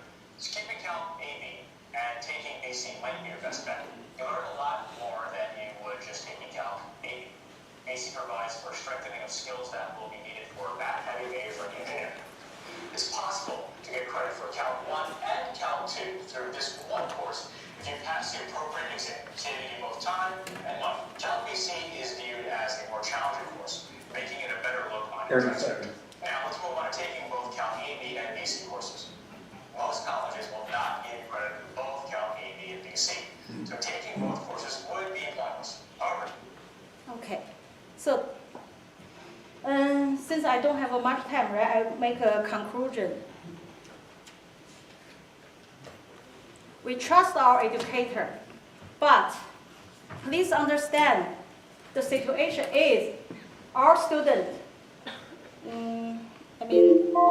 Dr. Hurley, worked very hard to bring our student to one level above other school district by taking pre-algebra in 5th grade. But now, our student is one level behind them. Behind them. Thank you for the chart and the hand. By the program of Thank study. you so much.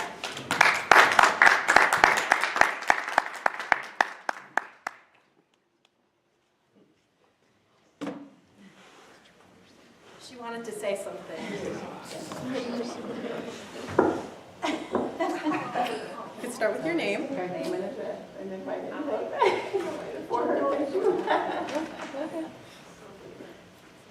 Thank you. You can do it. You can do You it. can do What would it. you like to tell us? She's nervous. Don't be nervous. Take a deep breath, close your eyes. Okay, what's your name? I promise it's not that funny of a name. What's your name? Okay. Tell me what's your name.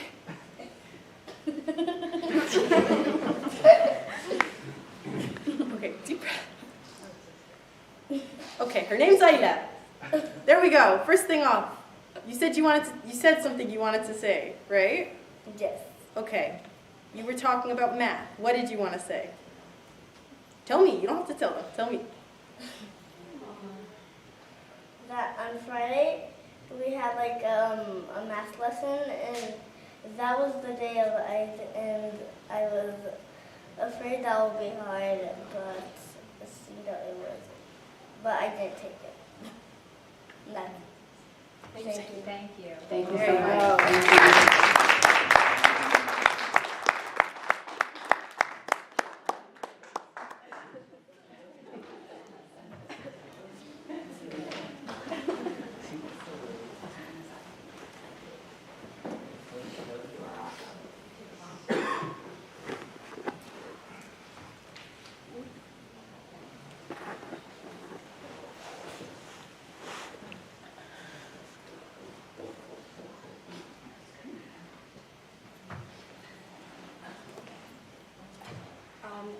My name is Sonia Coker, and I would like to talk about Eid being off, or getting it as a holiday to be off.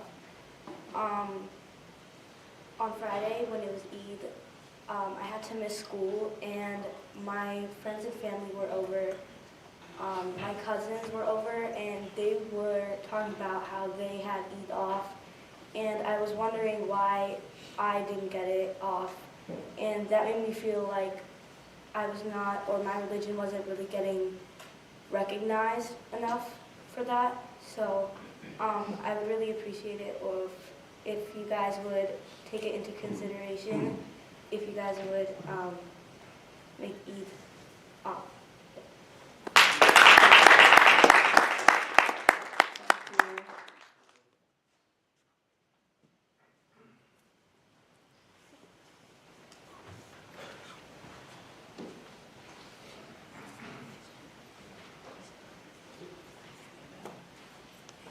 My name is Han, Associate Professor.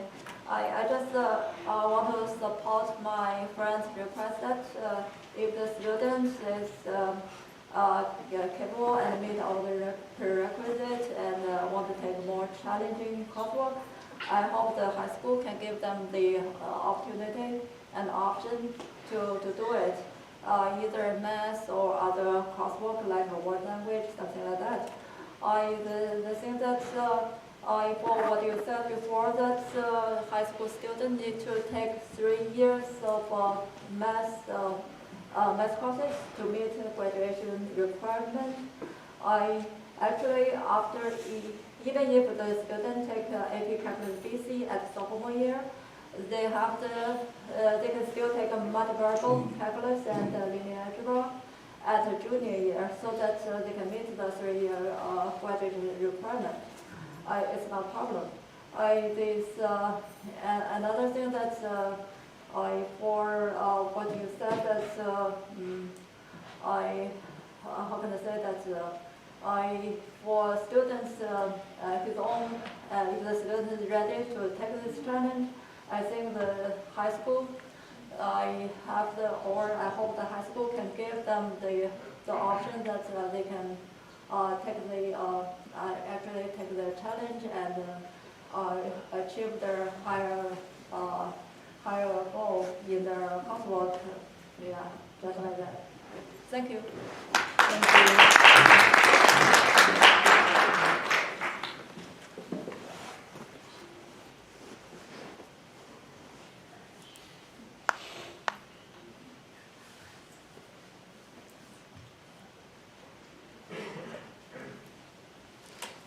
Hi, my name is Janet Church. I'm from Montgomery Township. On more than one occasion, this board has been asked to provide significant information regarding the February South Africa excursion. It wasn't until March 20th, 3 months after my first request, that an agenda was provided to me. Despite the fact that the Montgomery contingent attended a full month earlier and were the main participants at the event. Presentation slides and associated speaker notes from the February event, which have not been provided by the board, do not align with the information provided by this board regarding the excursion and bring into question potential issues of misrepresentation of this meeting's purpose and misappropriation of taxpayers' funds. Professor Rubenstein refuses to answer email requests for more information regarding his labor management collaborative initiative data, despite his offers to do so at the January 3rd board meeting. The board has been made aware of this issue since January and on multiple occasions since. Some of the Montgomery attendees on this excursion appear to be part-time employees of Professor Rubenstein at Rutgers based on the Rutgers People Directory, their South Africa program bios, and LinkedIn profiles. I propose this as a potential conflict of interest. Professor Rubenstein directed participants to use personal emails instead of Montgomery school emails, since he was told by his significant other, MTSD teacher and MTEA officer Karen Kevorkian, that, and I quote, Montgomery is being hit with Oprah requests. How does she know this? Why is Professor Rubenstein receiving a gift from the Montgomery contingent? To the board members here, I ask that today you consider that the district cease all contact with Professor Rubenstein and the Rutgers LMCI. Ceasing contact includes attending future meetings and dinner invitations by Professor Rubenstein, as well as hosting his events in our schools. His refusal to respond to community requests to substantiate his own data, despite his own promise to do so, his possible employment of Montgomery School District employees, as well as his direction to use personal email addresses instead of district emails, and his insider personal relationship are more than red flags at this point. To not do so after 4 months of public questions and the emergence of further troubling information makes you complicit in and indicates that you are in support of these activities. And this is in serious opposition to this board's promise of transparency.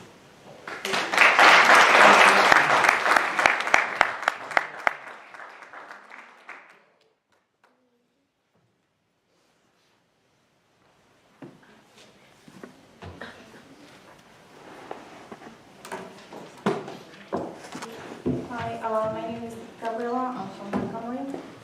So I'm just here to tell you that I came across some correspondence that was troubling to me. It was from the Rutgers professor that's leading the labor management program at Montgomery here. It's asking the people on an email chain to please take parents' school email of any communications, use her Gmail account. Montgomery is being hit with Oprah requests. Upon reading further, I found out that Other school members and board president are also using their personal emails. So I wrote to Superintendent Laughlin stating, I would like to state my disappointment in what appears to be members of the school and board president actively trying to hide information from Montgomery residents. It appears they are purposely using their personal email accounts to avoid sharing information with taxpayers of this township. Perhaps a reminder that Mrs. Wallace was voted in by these residents because her promises for transparency. Secondly, the question is, why is this LMCI kept in such secrecy? Wouldn't we want to share all the information and benefits of this program if it was so great? What are these school employees avoiding? I don't understand why is this happening. This email was sent 2 weeks ago, and I haven't gotten any response. So, in conclusion, correspondence and information is being hidden, at least it appears so. Why?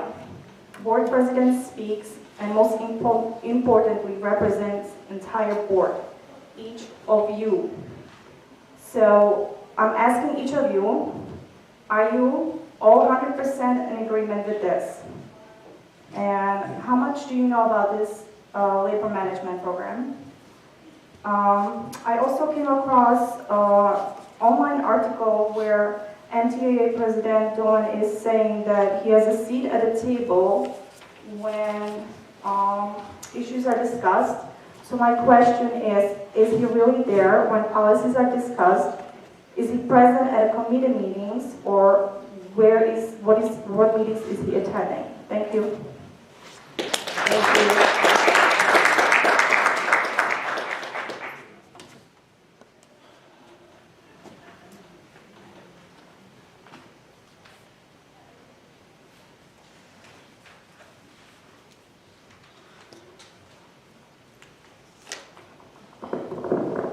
My name is Charles Horn, and I'm from Montgomery Township. According to the South African ELRC Labor Management Partnership Program launch agenda dated February 23rd, 2023, several MTSD representatives spoke at the launch. I will highlight a few. Mr. Delgado and Ms. Kevorkian participated on day one in the third session. The topic was getting started and relationship building. Ms. Zelda Spence-Wallace discussed involving all stakeholders. Mr. Delgado and Ms. Lacey discussed pivotal experiences. On day two, second session, Mr. Dolan discussed impact of COVID-19. Mr. Delgado and Ms. Kevorkian discussed role of facilitators. Ms. Zelda Spence-Wallace and Mr. Dolan discussed managing change and resistance. There were at least 6 other sessions over the 2-day launch event where the MTSD representatives presented. Each speaker at the launch event provided their bios. Excerpts include: the MTEA Union President stated he is a facilitator through the Rutgers School of Management and Labor Relations, where Professor Saul Rubenstein is a professor and director of the Collaborative School Leadership Initiative and co-director of the Center for the Study of Collaboration in Work and Security, Society. Principal Susan Lacey stated she recently joined the Rutgers University team as a labor management facilitator. Principal Corey Delgado stated his accomplishments in the field has led to appointments as an adjunct instructor for the Rutgers School of Management and Labor Relations and facilitator for the New Jersey Collaborative School Initiative. Ms. Karen Kevorkian, an MTA Vice President, stated she is a trained facilitator. She stated she has spoken at local, state, and national conferences to advocate for the labor management collaborative model. In the 12/13/2022 MTSD expenditure request, this conference was identified as, quote, South African Democratic Teachers Convention. However, in reality, this was a launch of a program led by the Rutgers University School of Management and Labor Relations and the ELRC in South Africa. It appears MTSD representatives were there as references/consultants to help Rutgers University launch this program. As such, as a taxpayer, it appears that taxpayers have funded expenses that should have been paid for by Rutgers University or by the NJEA/MTA to advance their agenda, their research, and their services. Additional questions include whether MTSD principals and teachers and board members have been or will be compensated by the Rutgers University School of Management and Labor Relations and or any other affiliated corporate entities in New Jersey, throughout the USA, and internationally. The benefits to the MTSD participants are very clear. The benefits to Montgomery taxpayers and to the school children appears to be non-existent. I ask that participants return the money to the school district to be reallocated for student educational use. Thank you.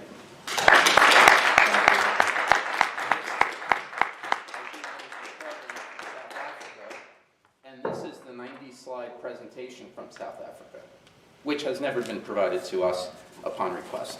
Thank you. Excuse me? What'd you say? Excuse me, we're not going to engage in that activity? She said something to me. Not during our open public board meeting. Thank you. That's understandable. She's talking to herself. Good evening, Chris Newman, Spring Hill Road. I'm going to talk about something besides South Africa, just for the first 2.3 minutes. At the March 28th Board of Ed meeting, board member Joanna Felak suggested that the township do a deep dive and review the school's required reading list in order to replace certain books which trigger negative feelings. Replace them with something more positive, which teach positive behaviors and be positive role models for kids. On the surface, it seems like a simplistic interpretation of why we read books, simply to feel good. But do not be fooled. This is just the first step in her attempt to ban books she finds objectionable and replace them with appropriate books, which no doubt match her worldview. Unfortunately, this was not the most appalling suggestion Ms. Felak made at last month's meeting. At the prompting of a former BOE president who resigned in 2019, rather than face a vote of no confidence by the board, Ms. Felak made a motion to overturn the township vote in favor of full-day kindergarten. She seemed most concerned with property values, not the education of our children, stating, "Will taxpayer-funded full-day kindergarten bring the desired value to our community in terms of property value?" The Board of Education lawyer helpfully reminded Ms. Felak that her action was illegal. School boards cannot overturn the will of the public. Can't overturn the popular vote, no matter what some people in this room might think. I believe Board Member Felak's action in calling for overturning the vote violates the Code of Ethics. Specifically, A, I will uphold and enforce all laws, rules, and regulations of the State Board of Education and court pertaining to schools.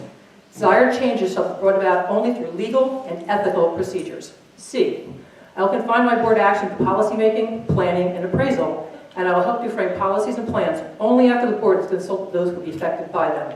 D, I will carry out my responsibility not to administer the schools, but, together with my fellow board members, to see that they are well run. F, I will refuse to surrender my independent judgment to special interest or partisan political groups, or use the schools for personal gain or the gain of rent. I find it incomprehensible that people who are up here complaining month after month about communists in South Africa, how someone who's trying to overturn the popular vote and ban books, not one peep is unbelievable. I call on Board Member Felak to resign effective immediately. If she fails to do so, I call on concerned residents to file an ethics complaint against Ms. Felak with the New Jersey Department of Education, as her recent actions are in clear violation of the Code of Ethics, and certainly not a positive role model for any of the students in this community. Thank you.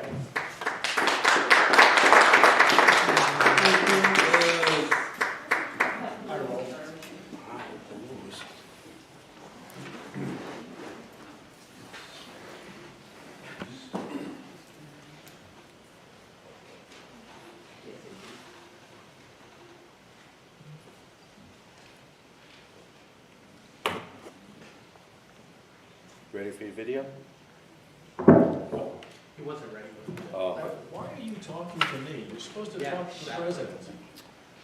My name is Matt Rosenthal, Woodview Drive, and I am so glad that I came tonight to hear the updated South Africa report. Since we're able to name names, thank you, Jeff. It's amazing that every month he comes here and he gives another nugget, but he always cherry picks what he wants to say. And I could sit here and go point for everything that he said. He calls South Africa the enemy of the United States, and yet our president sent Treasury Secretary Janet Yellen to have a World Bank conference in February. The board members, as well as our The U.S. Assistant Secretary of State for South Africa Affairs, Molly Fee, went there for a university partnership conference. So I guess our president and all the people that visited South Africa are, what did he say? Stuck being called white racist communist sympathizers and enemies of our country. So I appreciate the updates. So I will care about the white people in South Africa that are 7,915 miles away when Jeff Grant worries about the black farmers here in the United States who are getting evicted. So in Tennessee and in North Carolina, when plants are being, Ford Motor Plant being new development of property, privately owned land via eminent domain in order to facilitate construction of facility and supporting infrastructure. Tennessee's neighbor, North Carolina, a Vietnamese automaker, is also coming in, and they are going, North Carolina government is currently trying to take 27 homes, 5 businesses, and a church using eminent domain. Can you imagine what color those farmers, the church, and the 5 business owners are? They're all black. So, you know, he worries about something from another country and another thing, and let's worry about what's happening here. In my last 1 minute, I also asked for Representative Felak to resign. It is unbelievable to me that you would ask to overturn the popular vote here in the township. Your job is to implement what gets voted, not to try to overturn it. And Marty Carlson, since you seconded the vote, why don't you step down as well? Thank you. Thank you.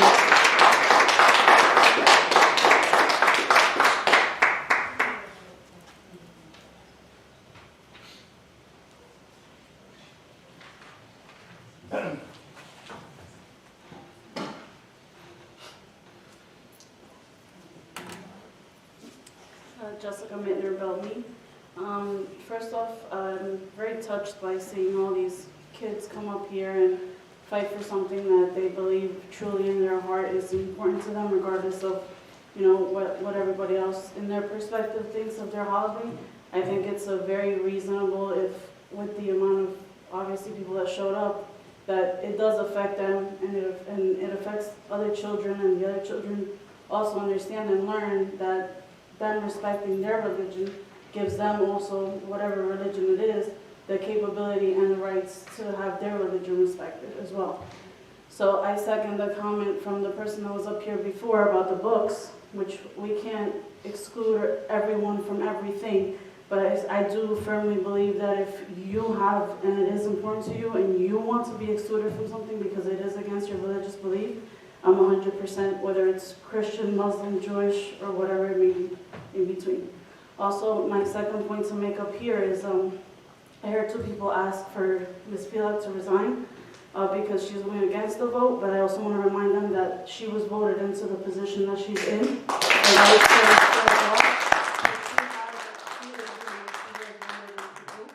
and you don't have to like what she says, but you also have to listen. She never asked for the return to be overturned. She just asked for clarity of some information. And I hope that somebody, because she is doing what she's being asked to do as for representing what she was voted in for as well. So she's here because of the people as well. And Marty. Yep. Thank you.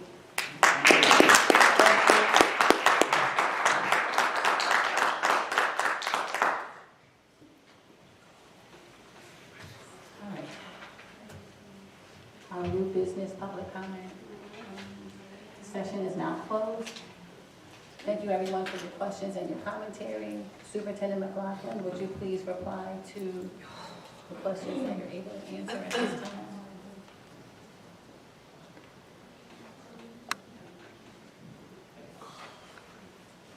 Everybody, excuse me, sorry about that noise.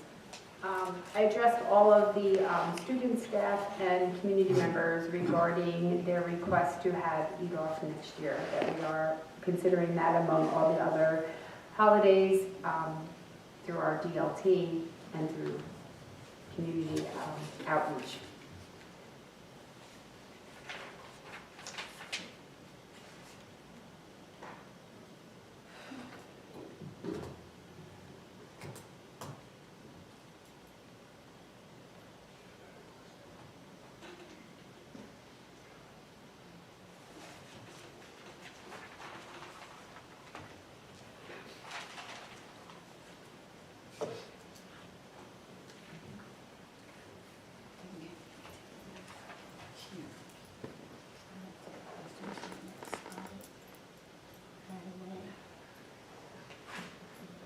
Superintendent McLaughlin, while you're looking for those other questions, I'd just like to make a brief comment.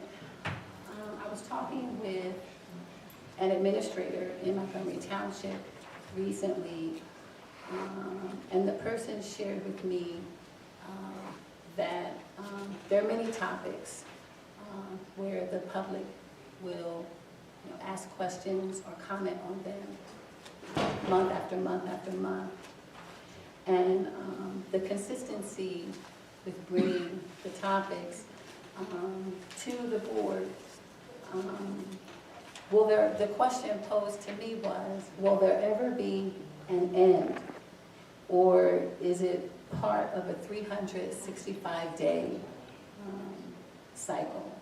And as an entire Board of Education, I'm only one member of this 9-member board, and I don't have any more authority than any other member of this board. I cast a single vote. We do our best. We actually do our best to be responsible, transparent, and communicative. There wasn't anything sinister or wrong. The accusations of wrongdoing and impropriety is false. It is not accurate. Before the Board of Education voted on the South Africa professional development that took place in February, the vote was submitted and a majority of the board supported it with a yes vote. But before that yes vote could even be submitted, every county in the state of New Jersey has a county superintendent and a county executive school business administrator. Those two individuals are also responsible for approving any travel of board members or staffing within the district. And that was done prior to the December meeting. At that December board meeting, the costs affiliated with the South Africa trip were estimates. The actual cost of the trip was $5,200, with $3,000 covering two persons' round-trip airfare, and the balance was a revision to update the district's insurance policy to include adults as well as students for international travel. The expenses were shared. The board voted. The county approved. Questions have been asked. The staffing within the school district here have been communicating about the collaborative initiative since it began roughly 9 years ago. At many board meetings, they communicated, and all of our schools have conducted numerous presentations highlighting the collaborative initiative and what it looks like in each of those schools. There are too many of those presentations to count. Can't provide that number to you at this time. Two qualified Board of Education, school business administrator candidates contacted this school district, our superintendent, to withdraw their candidacy for the position, expressing, watching our board meetings on the YouTube channel, and after observing the rhetoric, they felt uncomfortable submitting an application. It is not uncommon for board members, as well as staffing within any public school district in the entire country, to participate in professional development experiences all over the world. The morale within this school district, as a result of the commentary during the public comment, has plummeted. This Board of Education has received emails questioning the capacity of our administrators and our teachers and informing us what we need to focus on. And our focus is on what's best for students and supporting the staffing network here. Superintendent McLaughlin, have you identified the additional questions that need to be answered, if you're able to at this time, and would you do so? Yes, Mr. Buscemi asked about the cost of the trip, and you did answer that. Answer that. He can't hear back there. I said Mr. Buscemi asked the question about the cost of the trip, and Ms. Spence-Walsh just answered that. We also had... Excuse me, you didn't answer it. Who paid for the trip? Did Montgomery Township or did the individuals pay for it? Montgomery Township did. Thank you. It was on the board agenda. Thank you. And please don't yell at her. And I have something to say. Can I please speak up? Please. I'm a parent. Harris. Thank you. A parent. Sorry. Take a your time. volunteer and a community member myself. And I live every single day thinking about my 3 children and the model and the example I want to provide to them. And I look around in our community and tonight, and all I can think about, there's all these students here who were speaking about such important matters and what we were showing them. What kind of example, how we were speaking to each other. We want to know what you guys, everybody thinks. We want to, it's okay to disagree. We all have our, there's 9 of us up here and district members. We all have different opinions, different backgrounds, different feelings, and we really want to hear from every single one of you. Every one of you out there. But not to be yelled at. I'm a volunteer right now, that my children are at home, and I'm here to be here and listen to everybody. It's so disrespectful, and it's really upsetting. I think we all need to show the students how we need to treat each other. Kindly. That's all I tell my kids every day, be kind. We can disagree, but be kind to each other.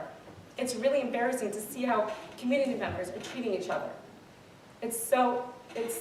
I'm at a loss of words, and I can't speak for everybody, but it's how I feel. Thank you. Thank you, Board Member Harris. Several board members. We're insulted for speaking our minds. We want We're to insulted, go.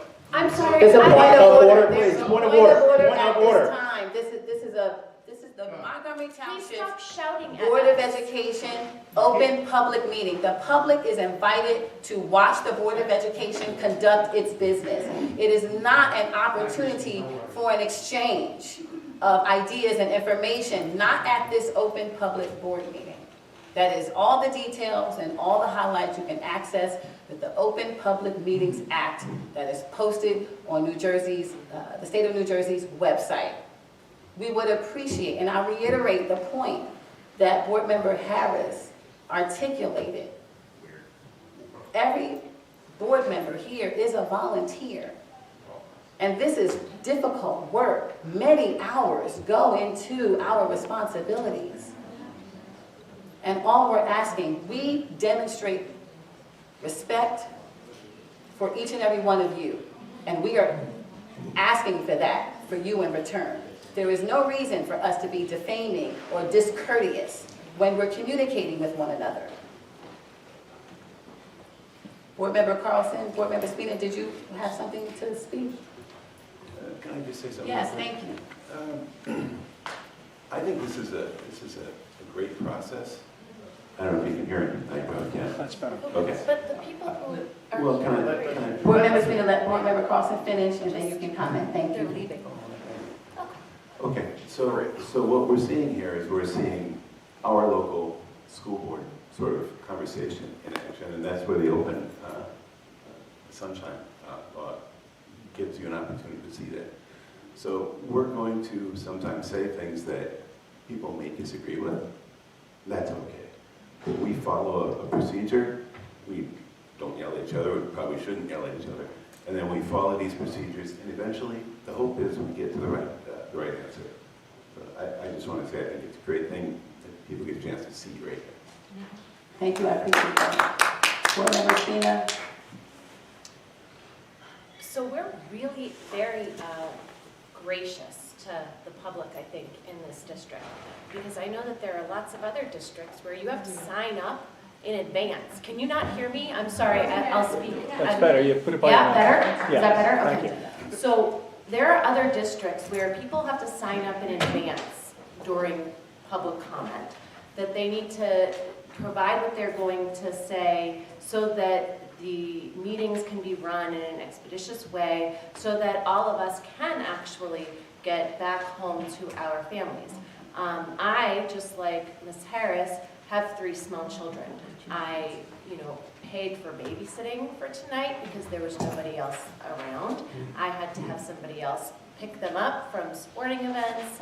I read and read and read and read for the past week all of the documentation, all of the policies that came down for first reading, for second reading, all of our HIVs. I can tell you that every single time it takes upwards of 8 to 10 hours to prepare for board meetings, for committee meetings, to do the research, to really, really actively engage with our schools, not to run them. And I am an educator in another district. I'm not here to run these schools. All I'm here to do is to make sure that we're doing everything that we can do legally to make sure that the students are receiving the best possible education.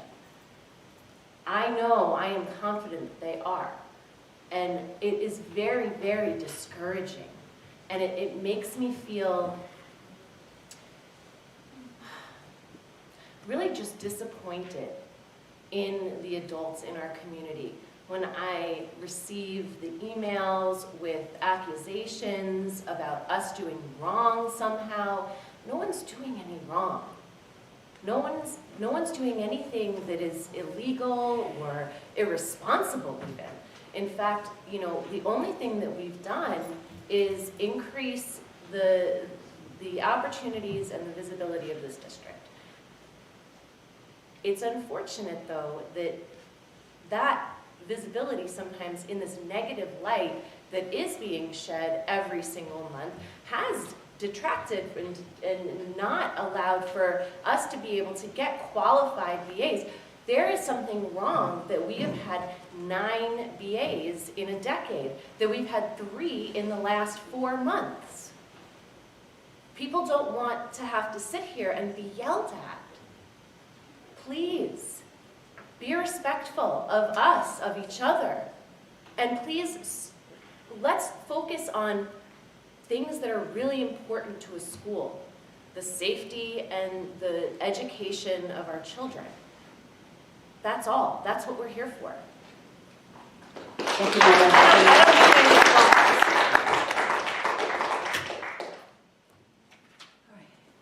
We're going to move on with our agenda. We have a few more questions. A couple of community members referred to the books in the curriculum, so I will send that to ACI. Is that okay? Yes, thank you. Wait, didn't I ask a question? Or did you not hear my question? We are now responding to the questions that were submitted during the new business public comment. Yeah, my question was, when are we going to get an executive report about the South Africa trip, and that the 3-minute dialogue we got from the president was not adequate, it was not executive level. The presentation about the South Africa trip has taken place, and it will, that concludes the report. The 3 minutes, South Africa trip. Thank you very much. And that's no longer new business. Board member, Superintendent McLaughlin, please respond to any other questions that you're able to at this time so that we can continue to conduct our board business. I think there were accusations, and there was one more.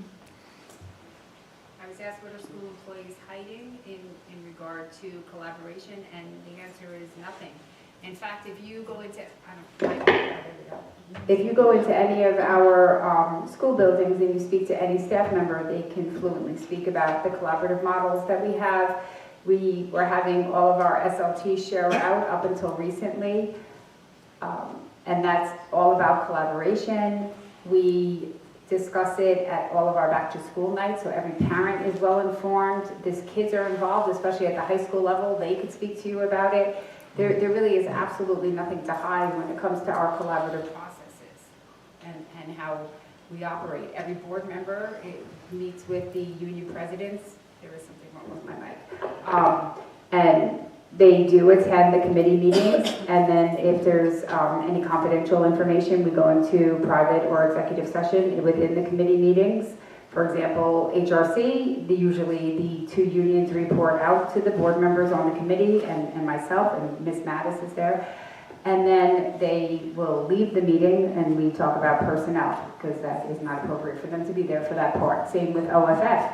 We share out from the different unions. The BA goes over the agenda items that are discussed at the public board meetings, and then if there's any private discussion, they leave and we discuss that with the board members, the BA, and myself.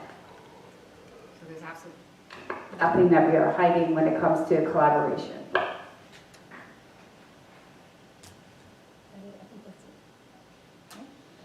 Okay, great. Thank you, Superintendent McLaughlin. So at this time, I move that we approve the action agenda items 1.1 to 4.2. Roll call, please. Sorry. So moved. And a second. Second. Great. Roll call, please. Board Secretary Otten. Mr. Carlson? On 1.1C, 244585 underscore VES underscore 03092023, I want to vote no. Everything else I vote yes.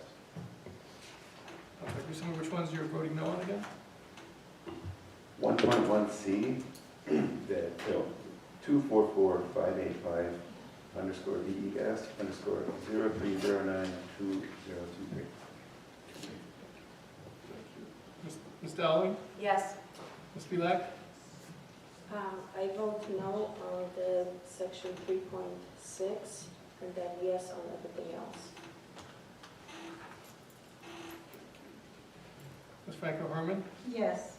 Ms. Harris? Yes. Ms. Spina? Yes. Mr. Todd? Yes. Ms. Waleka-Jernigan? I also vote no on 3.6 and everything yes. Ms. Betts-Wells? Yes. Motion carries. Great.